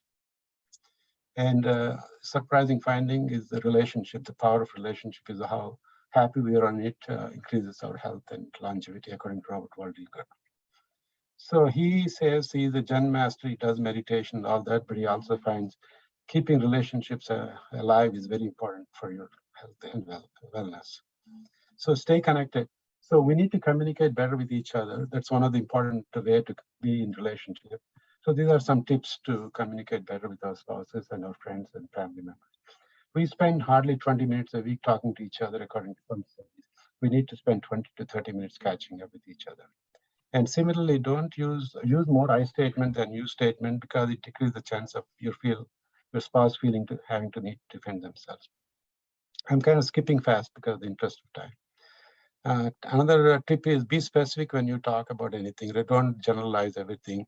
You do it all the time, or not helpful. Avoid mind reading. Express negative feelings constructively. There are times you have to express your disappointment, but do it in a constructive way. And also listen without being defensive, and you don't have to jump in to answer every question. Just listening is important. Freely express positive feelings. We have a little bit of a bias in expressing our negative feelings very quickly and kind of withholding our positive feelings. But if we show positive feelings such as appreciation, affection, respect, admiration, approval, and warmth, your spouse is more primed to listen to your negative comments. So you have to make 5 positive comments before you can give 1 negative comment. That will be well received and well responded and will have desired effect of changing or improving your relationship. So this is part of emotional intelligence, being aware of your own emotions, other person's emotions, and communicating in a way that they can listen and hear you, as well as you listen to them and change your behaviors and relationship in a mutually beneficial way. Emotional intelligence is studied by Daniel Goleman, and basically he said accurate conscious perception of your own emotion, as well as and modifying your own emotions in a way that is appropriate by self-soothing, and accurate recognition and respond to other people's emotion and negotiating a behavioral or relationship that kind of mutually beneficial. That's what kind of a gross definition of emotional intelligence. Is it important? Yes, it is. Because people with emotional intelligence are more accepting of themselves as well as others. They communicate more assertively and they display empathy as opposed to those with low emotional intelligence. And as a business person or a leader or in a job, emotional intelligence is also very important. For example, 66% of your success in any job is determined by your EQ, not the IQ, which is 33% determined. The leadership role is 85% of your success is determined by emotional intelligence. So it's a powerful way of communicating, relating, leading, and guiding people and relationships. Coming to other good practices, gratitude. Gratitude is a powerful way of thinking and being. A number of studies have recently shown that gratitude interventions may be effective in reducing cognitive symptoms such as worry. And that's why they keep telling a lot of patients, I tell them to keep a gratitude journal. How does it work? A number of studies have shown high levels of trait gratitude associated with increased life satisfaction, happiness, optimism, and fewer symptoms of anxiety and depression. In a cognitive framework, when you have an attitude that is with a gratitude, you tend to have a positive attentional bias. In an ambiguous or a negative situation, you pay more attention to what is positive and also have a positive interpretation bias and positive memory bias. So that leads to a positive sense of well-being and even neurological changes in your brain that gives you a sense of happiness and joyfulness and not feel negative about everything. And in a psychosocial framework, again, when you have an attitude of gratitude, you receive a benefit from some benefactor, you have an appreciation of that, and you tend to return it to somebody or even to your benefactor in your own capacity. That builds a social network, social support, social well-being, and increased sense of well-being physically as well as emotionally.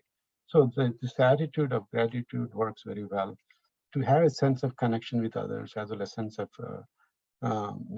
positive memory bias, positive feelings. And self-compassion, this is another important thing, especially as physicians, we tend to be very self-critical. But self-compassion is a very powerful tool. Kristen Neff wrote a lot of books on that. I'll just quote her. With self-compassion, we give ourselves the same kindness and care we would give to other friends. Instead of mercilessly judging and criticizing yourself for various inadequacies or shortcomings, self-compassion means you're kind and understanding when confronted with your own failings. After all, whoever said you're supposed to be perfect? So sometimes we fail, that we don't have to kind of condemn ourselves, judge ourselves, because it again creates this fear, stress reaction, and that self-compassion can override that stress reaction by giving you a sense of calmness and acceptance. Self-kindness is very important, which is the core of self-compassion. Instead of judging ourselves with anger and negative emotions when confronted with feelings of failure, we need to be kind to ourselves, just like we'll be kind to our other people when they have some problems. Common humanity. We all fail.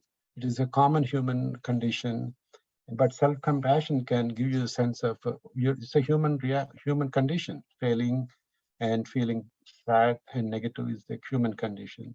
And then when you realize it's a common theme for all of us, we can accept it better. And mindfulness, again, mindfulness is so important. So we don't over-identify with our own emotion, and we separate ourselves from our emotions in a mindful way to be less judgmental and less self-critical and more accepting. Self-kindness versus self-judgment. Common humanity versus isolation. Mindfulness versus over-identification. Self-compassion is not self-pity. Self-compassion is not self-indulgence. Self-compassion is not self-esteem. So those are the kind of statement that Kristin Neff, who did a lot of research on this, psychological research, which showed that self-compassion does work in improving yourself. Then coming to spirituality, like some of the speakers spoke earlier, gives us a sense of purpose, sense of connectedness, sense of wholeness, search for hope and harmony, a belief in higher being, some level of transcendence, and that life is not just practical or material, but something beyond that. So spirituality can be helpful for our wellness. But religiosity is not the same as spirituality. Religion, it can be a beginning step, but spirituality is the next higher level of being. That kind of helps you have a sense of gratitude, forgivingness, well-being, and altruism. And benefits of meditation. We're going to learn more about it later, but I just want to kind of touch a little bit on that. Primary health benefits of meditation practice appear to shift from the autonomic nervous system activation, for example, that fear and flight and fight reaction, to more parasympathetic reaction of rest and relaxation and calmness. As the parasympathetic system is stimulated, heart rate and breathing slow, stress hormone decrease, blood vessel dilate, digestion is facilitated.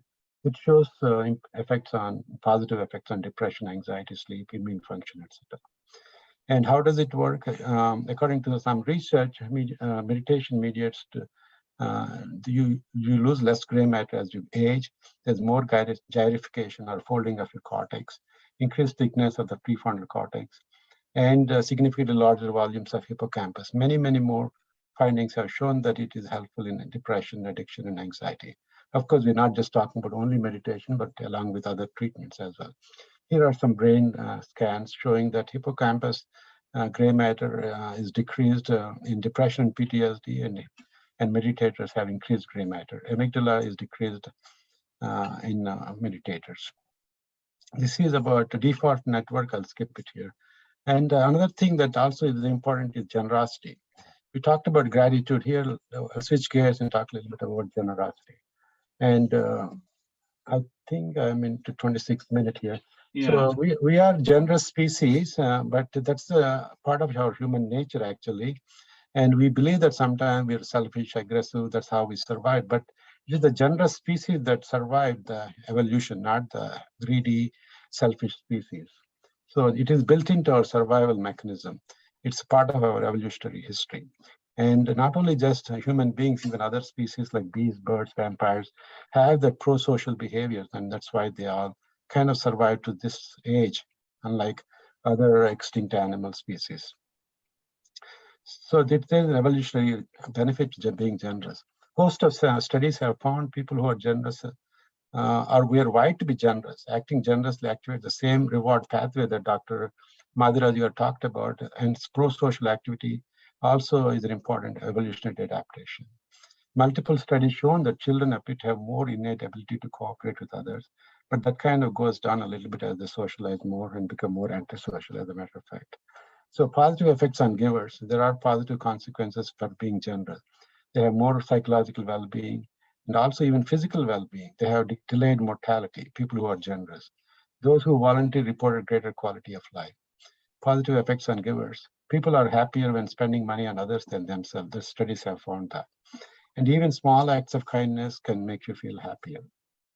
Generosity is associated with benefits in workplace as well, decreasing the likelihood of burnout.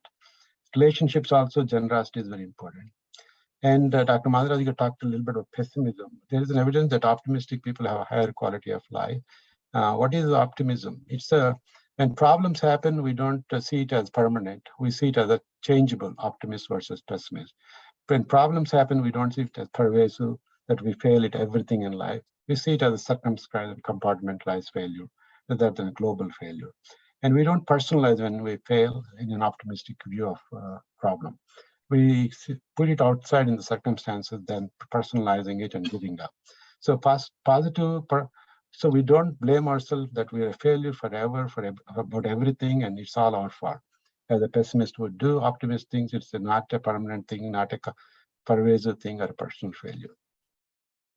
So another thing I want to talk a little bit about nature. Being in nature is very powerful. Spending 120 minutes in the nature is associated with good health and well-being. And the Nature Fix written by Florence Williams reiterates those points. And Shinrin Yoku, which is called in Japanese, forest bathing, has shown beneficial effects of health, increasing human natural killer cell activity, intracellular levels of anti-cancer protein, reduced blood pressure, heart rate, stress hormones, increased activity of parasympathetic nervous system, profiles of mood scales improved for people who are walking in the forest.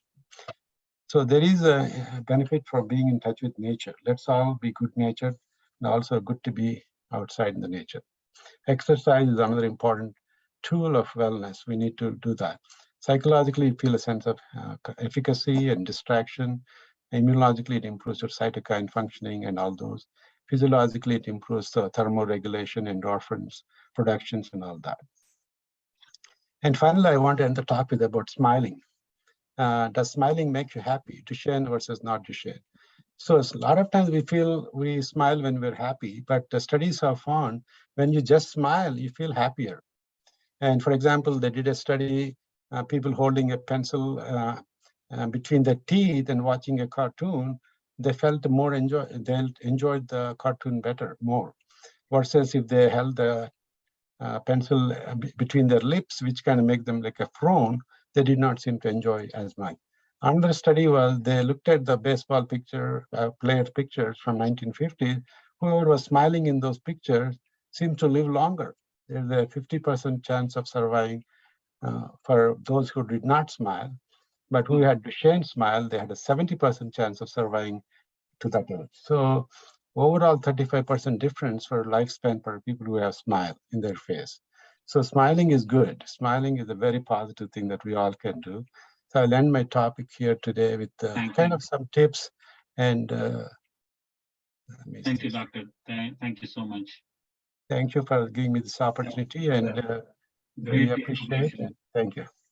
Great information, and thanks for your time and effort to share your thoughts and your experiences with us. And so next topic, we're going to move to Dr. Usha Peri. Is a graduate from Osmania Medical College and is double board certified in internal medicine and nephrology from Baylor Houston and UT Southwestern. She prided herself, her unbounded energy and enthusiasm and curiosity. It is these traits that led her to many accomplishments in personal life. Married 30 years with 2 young adult kids, and her professional life, like grew a private practice and was instrumental in 2 sales of her company, as well as in her volunteer role at the Art of Living Foundation as a facilitator and state coordinator. She has taken it upon herself to understand the secret sauce to a happy, successful life, and is here to share her secret tools of breathwork and meditation. Please welcome Dr. Usha Garu, who will be walking through the approaches of mental wellness. Thank you. Thank you, Fani Garu. Looks like we've had a long session sitting down. Shall we get up and do a little dance? Sure. If any of the I have been standing out all morning. Yes. So if any of the moderators who are here as a host can play a little music, any music is fine. 2 to 3 minutes, that's all I promise. Let's all get up and dance. And if there's not, I'm sure there's some music in our heads that we can shake our bodies to. Yes? Yep. So just loosening the body up, you can call it exercise, you can call it whatever you want to call it. If we stay seated for too long, a lot of the speakers spoke the value of exercise, right? So this is moving the energy in the body. If you get stuck in front of a computer and we talk about all these things, but we don't get a chance to implement them, then our energy still gets stuck. So let's do a quick jog. while you are listening, I'm just going to say we have 2-3 questions. So also time matters, and you have a hard stop, Usha Garu. So yeah, we'll be in control, I think. Absolutely. Yeah. No worries. I'm used to adapting to my conditions, so we will do it in time. So the reason I wanted to have all of us get up and do a little move is, like I said, all the 3 previous speakers were wonderful, and they gave us all the needed tools.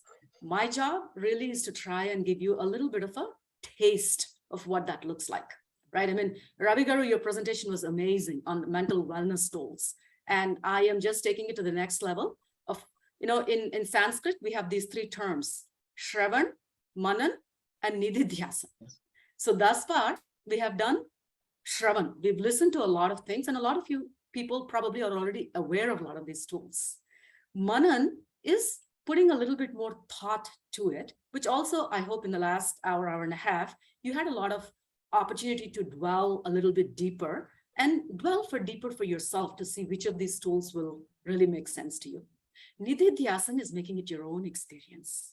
And today, now, what I'll do is I'll switch my order a little bit, Panigaru. I want to give people the experience. Without that too much talking, go through one ear, or it may even actually go up here. So let's just have an experience of what it feels like to do breath work and meditation.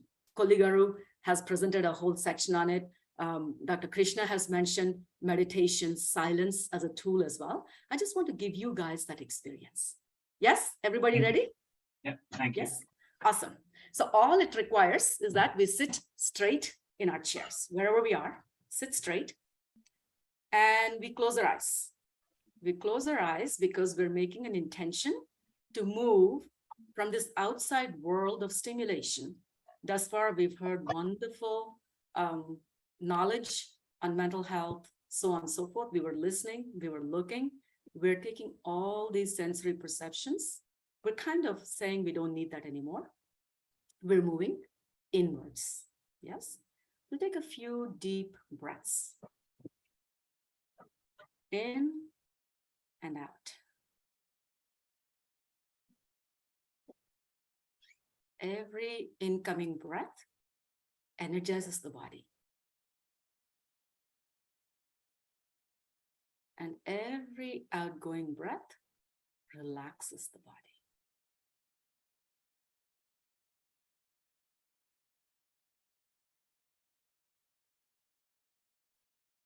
Observe how the breath is connecting our outer world of dynamism with the inner world of silence.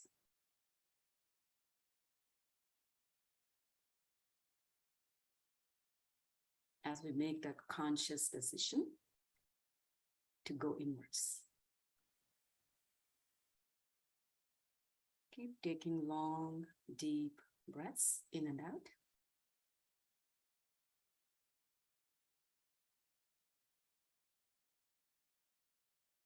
And gently open your eyes.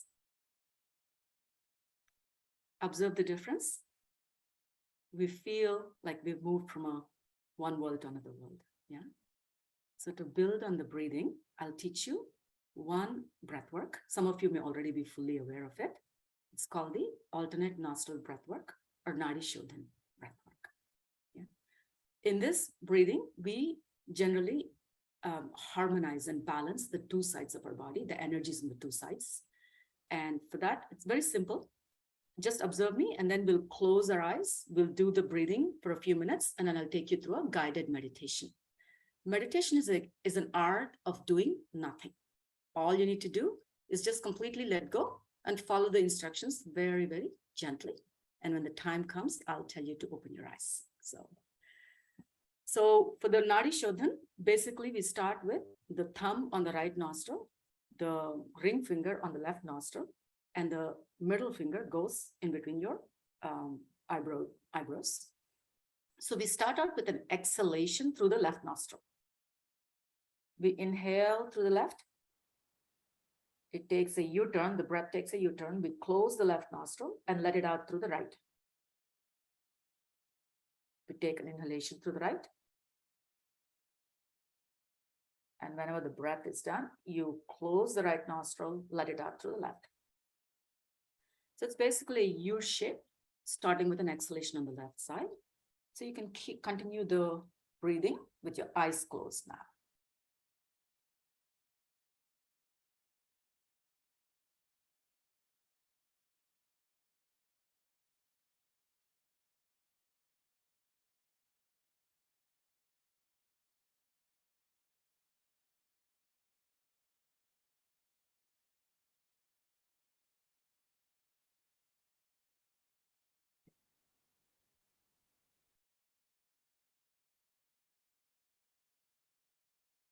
And as you start the breaths, gently lengthen them as you can.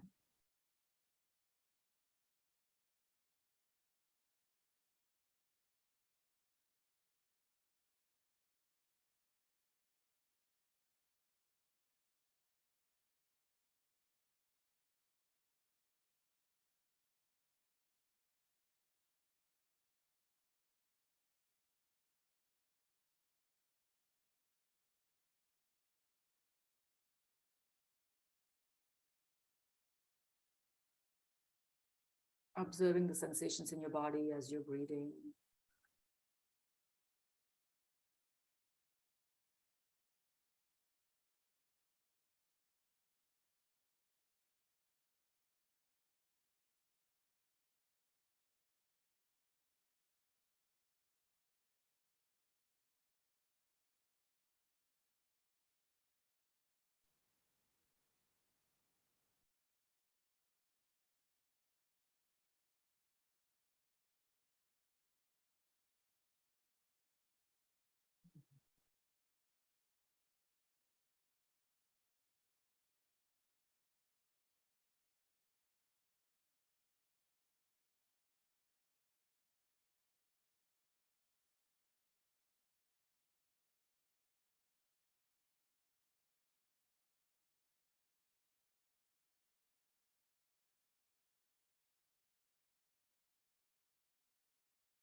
And whenever you're done with that round, the exhalation through the left nostril, you may relax your breath and your hands. And continue to sit with your eyes closed.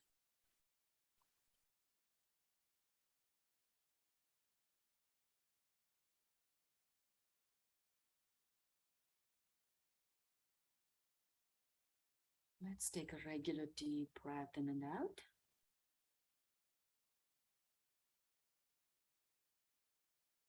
Become aware of your surroundings.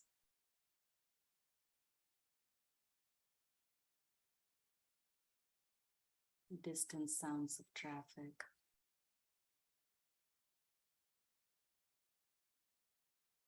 Sounds of the bird, perhaps.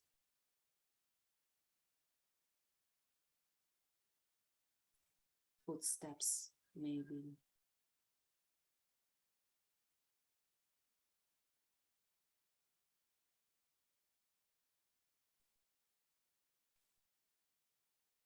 Accept all the sounds in your environment.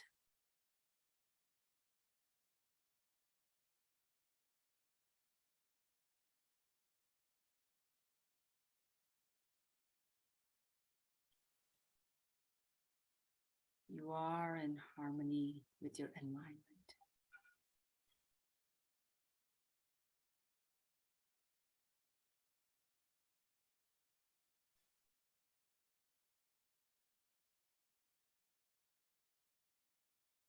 Take a deep breath in and let it out.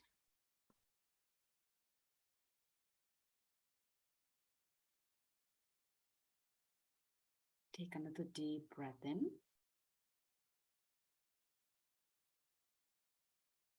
and let it out.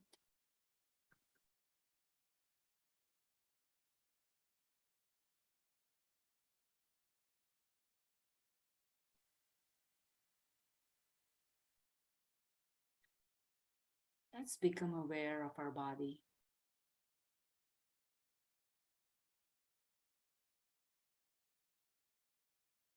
It's a beautiful gift to us from nature.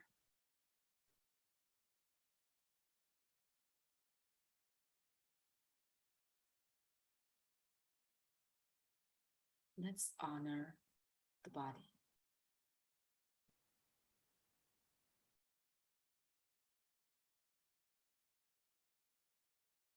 Become aware of your feet.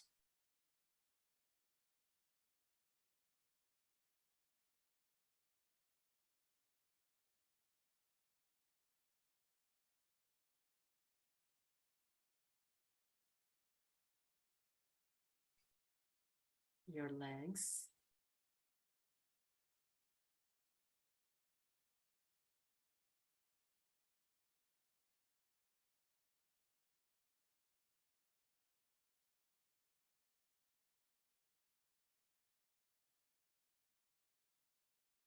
Your thighs.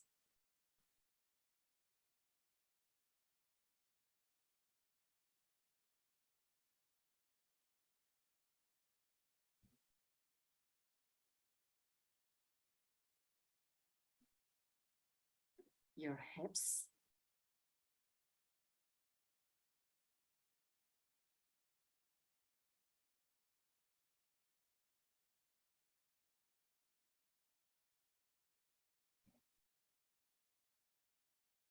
Your stomach.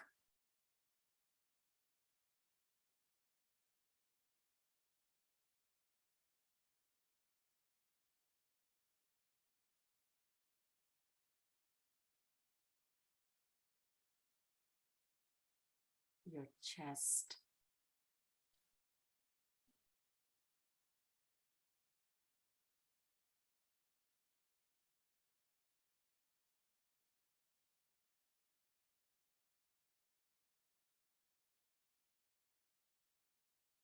Your shoulders.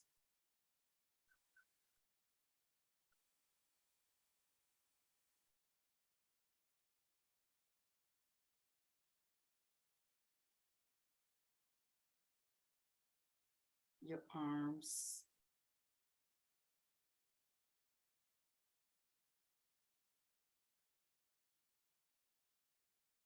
Your throat.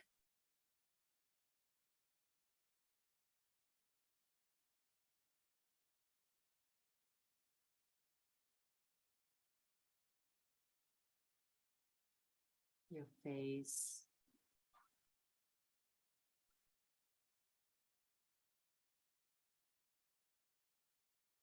The back of your head.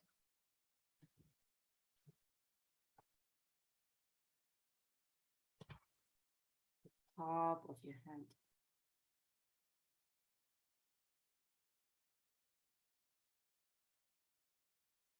Your whole body.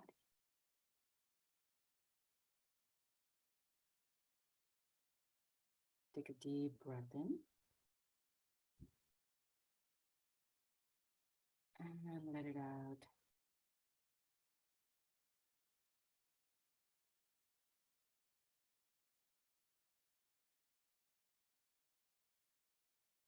You are in harmony with your body.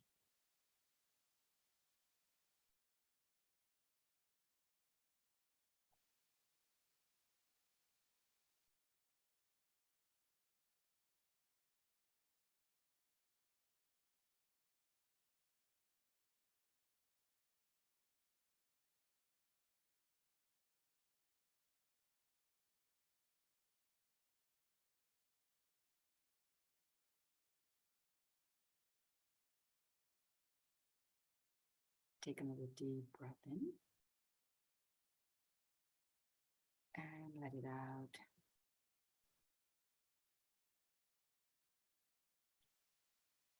Become aware of your thoughts.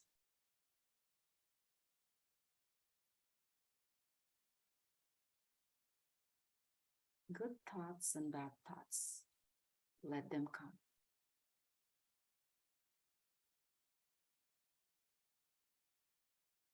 Do not resist any of them.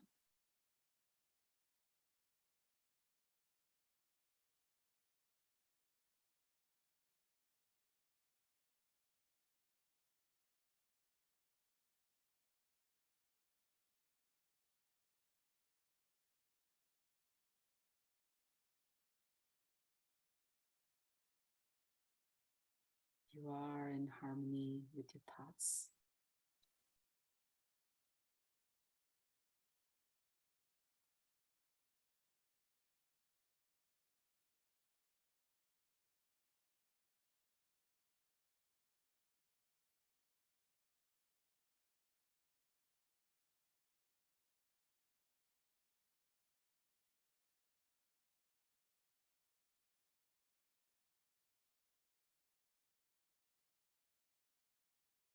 Take a deep breath in and let it out.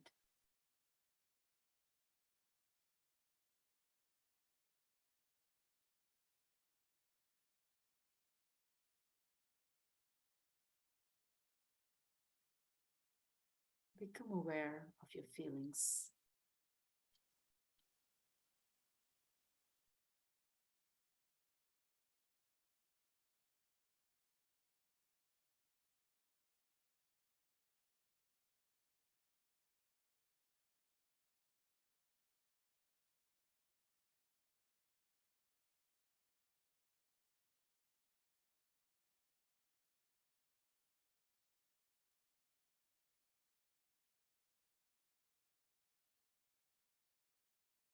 You are joy. You are peace.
Take a deep breath in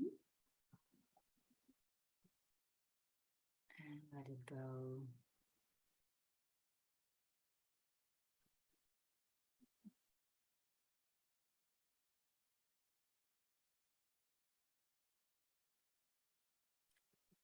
Become aware of your thoughts.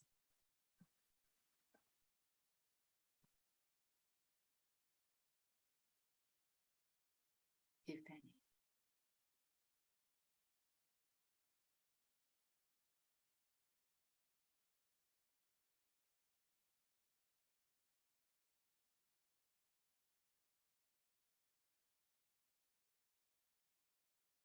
Become aware of your sensations in the body.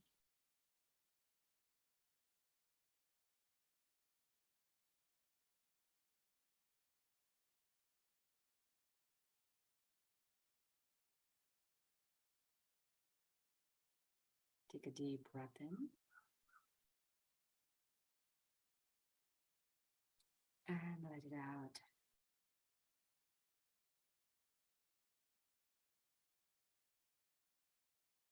Take another deep breath in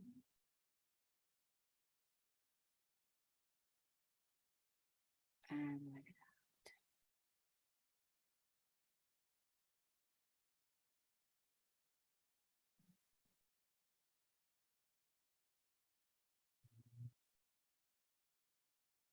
Become aware of the noises in your surroundings.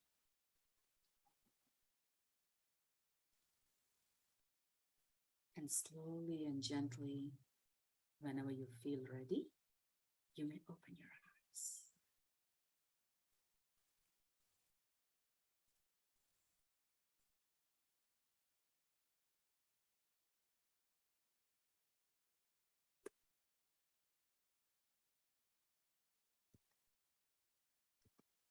Wow, So how was that? so peaceful, so Peaceful. energized. Yes. Wonderful. Echo that. Thank you, Arunagaru. And that was very much my intention, is to actually give you the experience of what, we've heard of what the spectrum of mental illness and wellness, what that looks like. Each one of us in our own lives have gone through phases when we feel really overwhelmed, stressed. And when we don't care for ourselves during that time, if you don't pause and care extra at that time, then it can lead on to anxiety and depression. And of course, there are other genetic familial factors as well that are bigger than all of these that can lead to a bona fide mental illness as well. But the epidemic of mental issues that we're seeing right now is because we really have not paused to care for ourselves. We're just using this body like a machine without really taking the pause that it needs to care for the self-care. And these are wonderful tools. I will go through my slides very, very quickly. There are just a few points that I want to make in here, and then I'll hand over the mic to you, Fanigaru, for the questions. Yeah. So very quickly, my role is to talk about the role of breath work and meditation in mental health, like I talked about. Mental health and mental wellness, like Ravi Garu has pointed out very eloquently, it's a spectrum. It's the ability to live well, productively, and contribute to our society. We will all have issues of stress, overwhelm, a little bit of anxiety, a little bit of depression as we go through this. And the question is our own awareness of where are we on this speedometer? Are we really well in the green zone where we are fully functional and productive and contributing to the society? Or are we getting into these, orange, yellow zones, which means that we need to stop and ask for help. If you know when to stop and ask for help, there's plenty of help available, as it's been shown very eloquently today in this seminar, right? So that I'm just putting, it's very easy. I'm a visual person. So are you a touch me not? Are you feeling like you're a touch me not? Or are you like a full blossom sunflower? Just ask yourself, have that awareness. And every one of us in this panel, every one of us, if you're human, will go through this spectrum. There's no shame attached to any of this. Yeah. Now, Ravi Garu and Krishna Garu have talked very eloquently about all this circuitry, the brain, the neurochemistry, neurochemicals. And as an allopathic physician, I have developed a lot of interest in understanding the parallels between the yogic traditions and how yoga, breathwork, meditation actually helps and how they interact with these. It's for another day, not today. I just wanted to put it up there to say that I am fully aware of these and I know how breathwork and meditation really impacts these circuits. So this is what I want you all to take away, if nothing at all. Now, if you notice, Fanigaru described me. He asked me for a bio, and I gave him one which speaks like most other bios. And then I changed it in the last minute, only to point out that, look, it's my undying enthusiasm, curiosity to learn, and my energy that have brought all the accomplishments in my life. It's not the other way around. I think one of the fundamental problems in today's society, I raised 2 kids who are young adults now. Krishna Garu very eloquently pointed out how much of an epidemic it is of anxiety in today's young kids. And I've seen it firsthand in my own kids, in my nieces, nephews, and in the community that I care for. Yeah. And I think the problem is because we're putting the cart before the horse. We're focusing on the accomplishments. We're not looking at the root. If you don't water this beautiful plant, your flowers will wither. Your flowers will wither. My own accomplishments I have seen when my enthusiasm comes down, my energy comes down, and I become a little dull, they start withering. What I can accomplish, my productivity starts withering. And so if there's one take-home point I want to give you, water your roots. Water your roots. Be aware where you're on that spectrum. If you're hitting that yellow, orange, stop. Come back to watering your root. How do we water the root? Now, a lot has been said in the last 3 talks. What I found is that all of that is at the level of the intellect.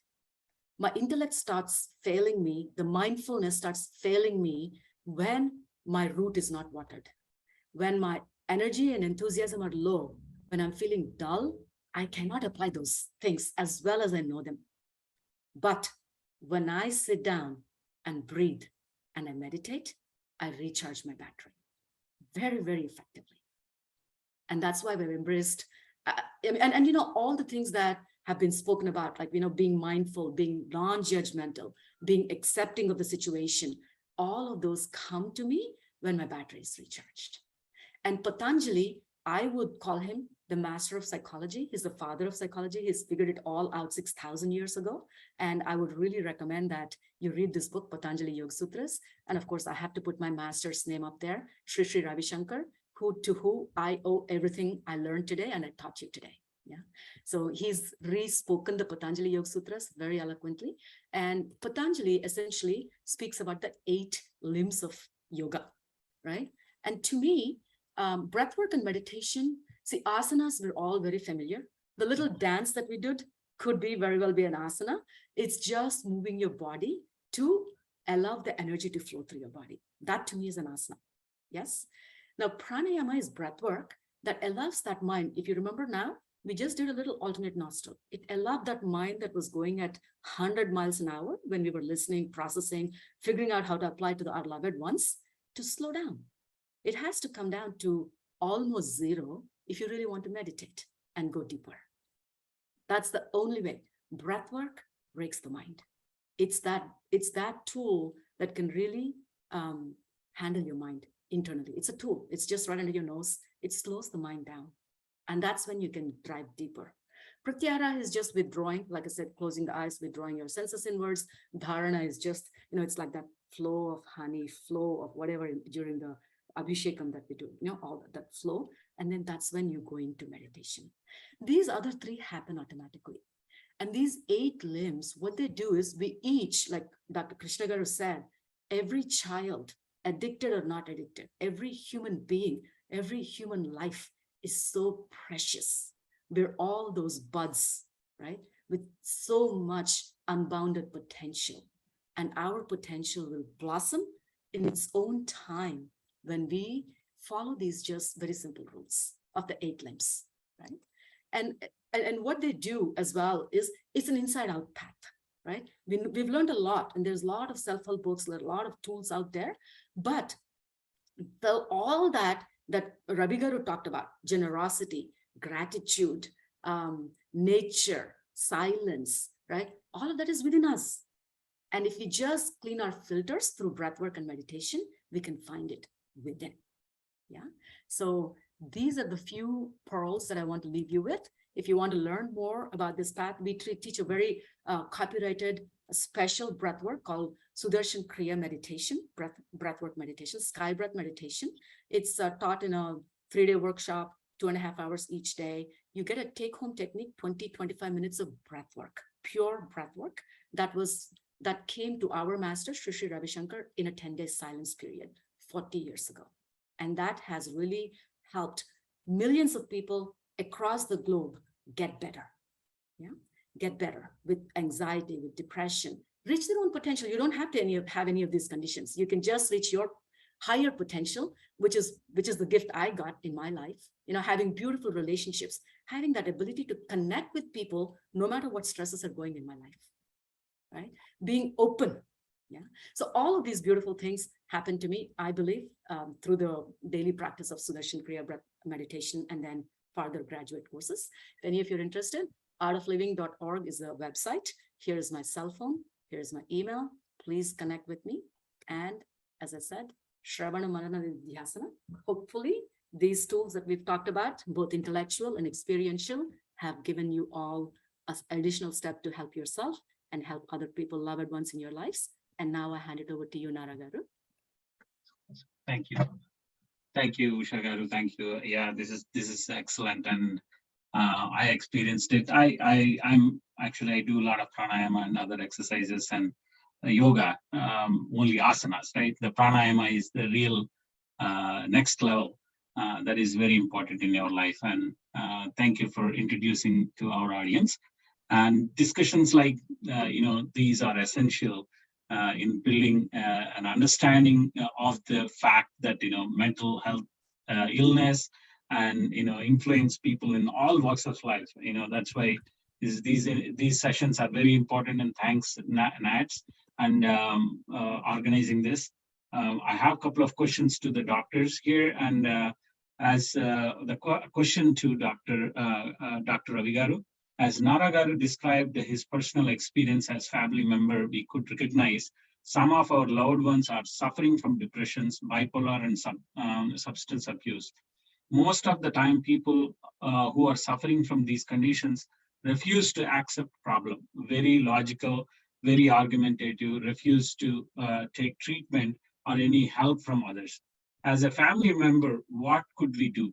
No matter what we say, they're refusing to take help from doctors or help themselves. Ravigaru?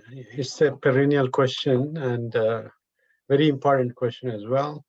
Thank you for that question. Depends on the system where we live. It's depending here versus in India, right? We have different answers for that. And bottom line is family involvement is so essential for the treatment of the person. And Dr. Naragaru really illustrated that with the very points presentation. And sometimes we lose because either the family is not there in some cases, or family are burnt out in some cases, or family is unaware of the situation in another case. But an involved family, like Dr. Naragaru said, is the best tool for us to be able to help that patient and the family. And the more time we can, because most of the time when the proverbial bad things happen, shit hits the fan, when everything, it's a crisis situation, but earlier detection, earlier interventions are very important. And as the case illustrated, it takes 10 years sometimes for an accurate diagnosis to be kind of come to. That's kind of sad thing. And we are getting better about diagnosing earlier when the patient comes with earlier symptoms and not brushing it under burnout, stress, anxiety, or just a phase of life. Then you need more information. You have to look at the family history, you look at the personal history, what's going on. So if we engage them early and if we engage them in a positive way, connect them with the family and resources, it's easier to keep them motivated and connected. So showing a lot of empathy for them and compassion to them is very important to keep them engaged. If they don't come, if they don't seek help, then you have to take it to the next level. And you need to kind of do family interventions if we can, or we can recruit some family or even employers to kind of force the issue.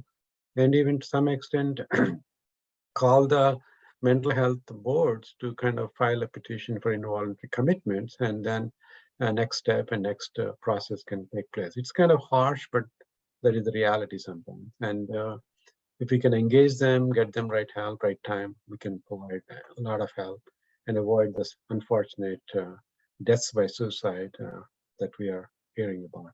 There are one person killing themselves by suicide or dying from suicide every 40 seconds across the globe and every 11 minutes in this country alone. We have a lot of work to do.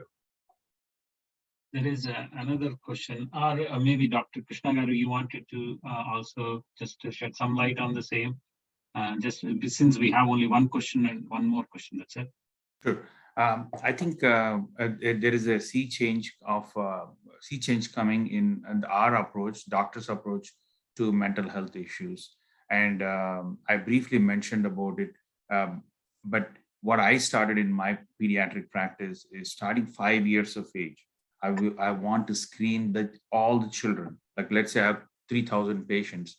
I want to screen every child during like a wellness visit. See, we have two types of visits. A sick visit, child is coming for fever, cough, and congestion.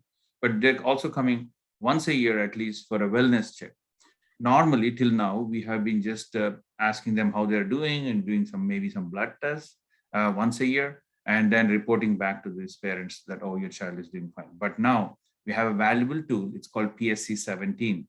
Okay, pediatric. When you give these 17 questions to these parents, we have it in Spanish and in English. We can, it's freely available. It's available as a resource in my slide, which we will post on the NATS website. And it will help us break down mental health conditions into three things. Either do you have internalizing factors, do you have attention problems, or do you have externalizing factors? So it will help us to know internalizing means, do you have a depression? Do you have ADHD? or do you have anxiety? So once we have differentiated into or you don't have any problem. So a score of 15 or above means that you have a problem. So this is a very valuable tool. I think we want to take it to the society. We want to go into the schools. We want to give it, through organizations such as NATS and API, go into schools and identify first who has this problem. Because these things which we note is just like a heart disease. Suddenly you don't get a heart attack. It has been building it up. You have a genetic propensity, you have high cholesterol, it builds up, and then your heart, clogs, your coronary arteries clog, and you get a heart attack. Same way, we can find out what a child is experiencing, especially if they had like some kind of childhood trauma or adversity. Then if we screen it, we will be able to identify, break it down. Does your child have depression? Does your child have anxiety? Does your child have impulse control disorder, oppositional control disorder? There are tools available. And we can go to the next tool. We give the basic tool, the PSC-17. Let's say we found depression. We can give a PHQ-9, okay? And that will also allow us to break it down. Is it mild, moderate, severe? And that, so doctor, you're really saying that helps. These questions and early detection you're talking about, right? Exactly. Instead of getting into the problem and then try to look for solutions, you're suggesting us that come and take that, irrespective of whether you have issues or not, you do these checks so that Yes. And it has become so widespread now. For example, 2 days ago, US Preventive Services Task Force has said that all adults need to be screened for anxiety. Okay, don't wait until this adult was a child just a few years ago. So find out if this kid has a propensity towards developing anxiety, because the social structure and the place where the child is growing is not going to change, right? So if we are able to catch them early, as Ravi Garu said, and we can implement some strategies and give the parents tools like yoga, breath work, meditation, prevention tools, then we can prevent so many things. Sometimes, as we talked about, Panigaru, like a kid is taking marijuana. Why? Because they have some stress in life. It has become chronic stress. That stress could have been created by just watching YouTube videos all the time. It's still a stress, or it could be the stress of like being chased by a gun in a video game, and like somebody's about to kill you. The stress hormones are increasing. That is pushing this kid to go and take the help of a drug like marijuana or alcohol to relax himself. Instead of them, you give them alternative tools like meditation or some self-calming, reading a book, or hanging out with friends, and enroll in like a Bhangra team, or like sing songs to calm yourself down. So give them additional tools to those kids who are prone to these conditions. And I think then we can track them. Unfortunately, there's no blood work available. So use the screening tools serially to monitor like improvement in the outcome of these children. And I think we should take it into the population and then try to make these tools widely available. If I may chime in, Fanigaru, this is a very relevant question. We have struggled as a family. The doctor can really look at the patient and quickly, provide a solution. It will quickly work. I've seen medications work like magic. The struggle is, how do you take the patient to the doctor? How do you convince them to go to the doctor? It is a perennial question. Like Dr. Ravi said, it's a perennial question. Recently, with one of my friends' conversations, he was saying you have to be candid to the patient and tell them about it. I've spent hours with my father not broaching the topic, always afraid, because he's the provider of the family. Like, I cannot go and tell him, hey, you are wrong, you should go to a doctor, right? So you try to empathize and talk and say that that is not the problem. You go around beating the bush. It takes hours, no results. But you directly broach the topic and tell that, hey, what you're doing doesn't seem normal. Maybe it is time to check your medication. Maybe it is time that you regularize your medication. Go to the doctor. that is, I feel, is hard. It's not easy, said than done. Also, forming a network also helps. In my case, I had family members, sometimes even his office colleagues would come in and say, talk to him as a group, although he will be dead against anybody knowing about it. He would always suspect my mother is spreading the information about him outside and all that. But despite all that, what helps is being candid. As a group intervention really helps. Form a network, form a support network that can, if not you, at least, as a group, if you go tell them, they would reason and they would go to the doctor. In some cases, we had to physically, take him to the doctor. In some cases, we had to forcefully take him to the doctor, but there is no other alternative than to take him to the doctor, because you cannot get all the doctors home. It's really difficult. That's right, Naraji, and thank you so much. And yeah, this is a problem. Like 2/3 of the people, they don't even visit the doctor. That's the bottom line. World Health Organization was talking about. That was one of the slides that I was showing in the beginning. But all we have to do, raise the awareness like these programs.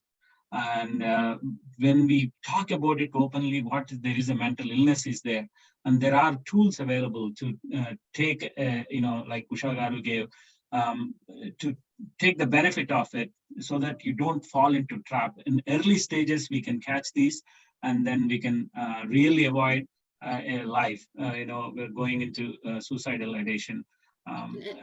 Thank you so much. I do want to add, Funny Garu, like all the different speakers here have made the point. They're all complementary. Medication is available. Meditation is also available. And each of them have their own role, and they complement each other. So I do not want to think that one or the other. Yes. The other. Yeah, everything has its role. So I just want to be very sure, very. The catch is here, like you said, is early detection. Early, don't go just put it under the rug and then just avoid the problem. And don't avoid the problem, and accept it. If there is a problem, seek help to appropriate resources. So in that case, one of the question I have is, please suggest some health clinics in Northern Virginia. We are looking for my son. That's the question. So Dr. Krishna Garu or Dr. Ravi Garu, if you could answer to that question, and then we will hand over back to NATS team. I don't live in Northern Virginia, so I can't really help. Dr. Madhuraj Garu is very well-known leader there, and a community educator and a physician, so he probably can help you more there. Thank you. So the question, Panigaru, is like resources in resources, health clinics. Health clinics in Northern Virginia. Yeah. Okay. Number one, wherever we are living, this question could come like for a person living somewhere else. We are posting a lot of links in this NATS website. Okay, and the moment like you say that we need help will be available. Okay, that's what I have realized. The most of the power from these mental health conditions comes from secrecy, right? When you try to hide stuff, oh, don't say so that my neighbor will know, or don't say because someone else will know. That's where the strength of this mental health condition comes. You will destroy 50% of its power when you say that, yes, I have this problem. Once you say that, in Northern Virginia, they can reach out to me and I can refer them, whether it's an adult or a child, I can refer them to well-known child psychiatrists as adult psychiatrists who have the latest tools. For example, Naraji talked about TMS therapy.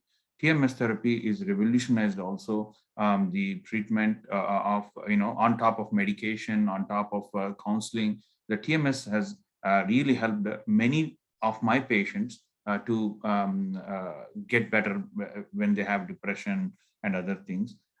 Even if it's even more complicated, if it's a chronic drug abuse, we can help. As long as you are telling us the truth, as long as we can openly talk and without hiding anything, we can help them. So please, if there is anybody in Northern Virginia, they can reach out to me and I will be glad to refer them to the right resources.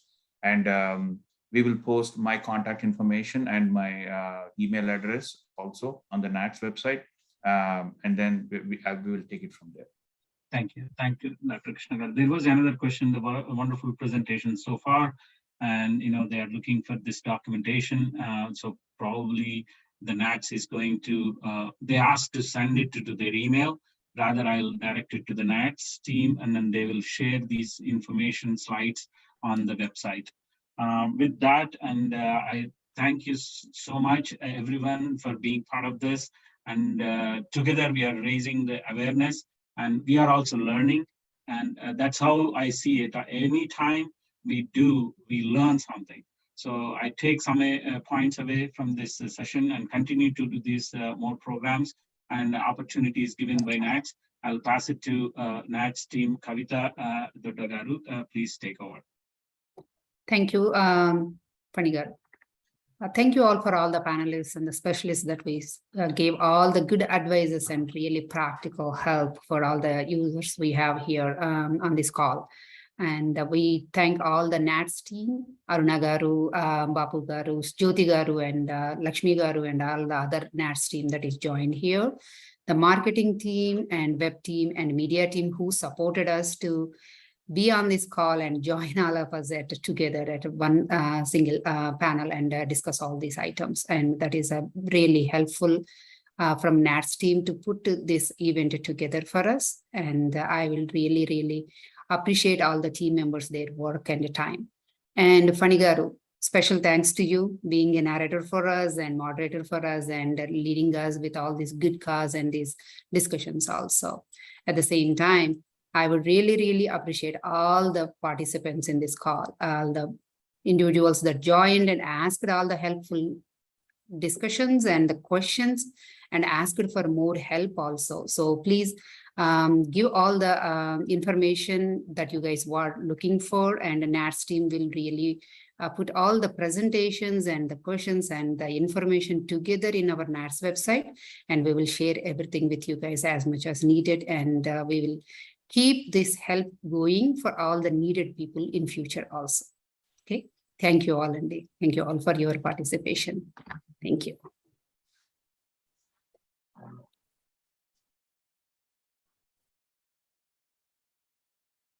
You can stop the recording and you can talk if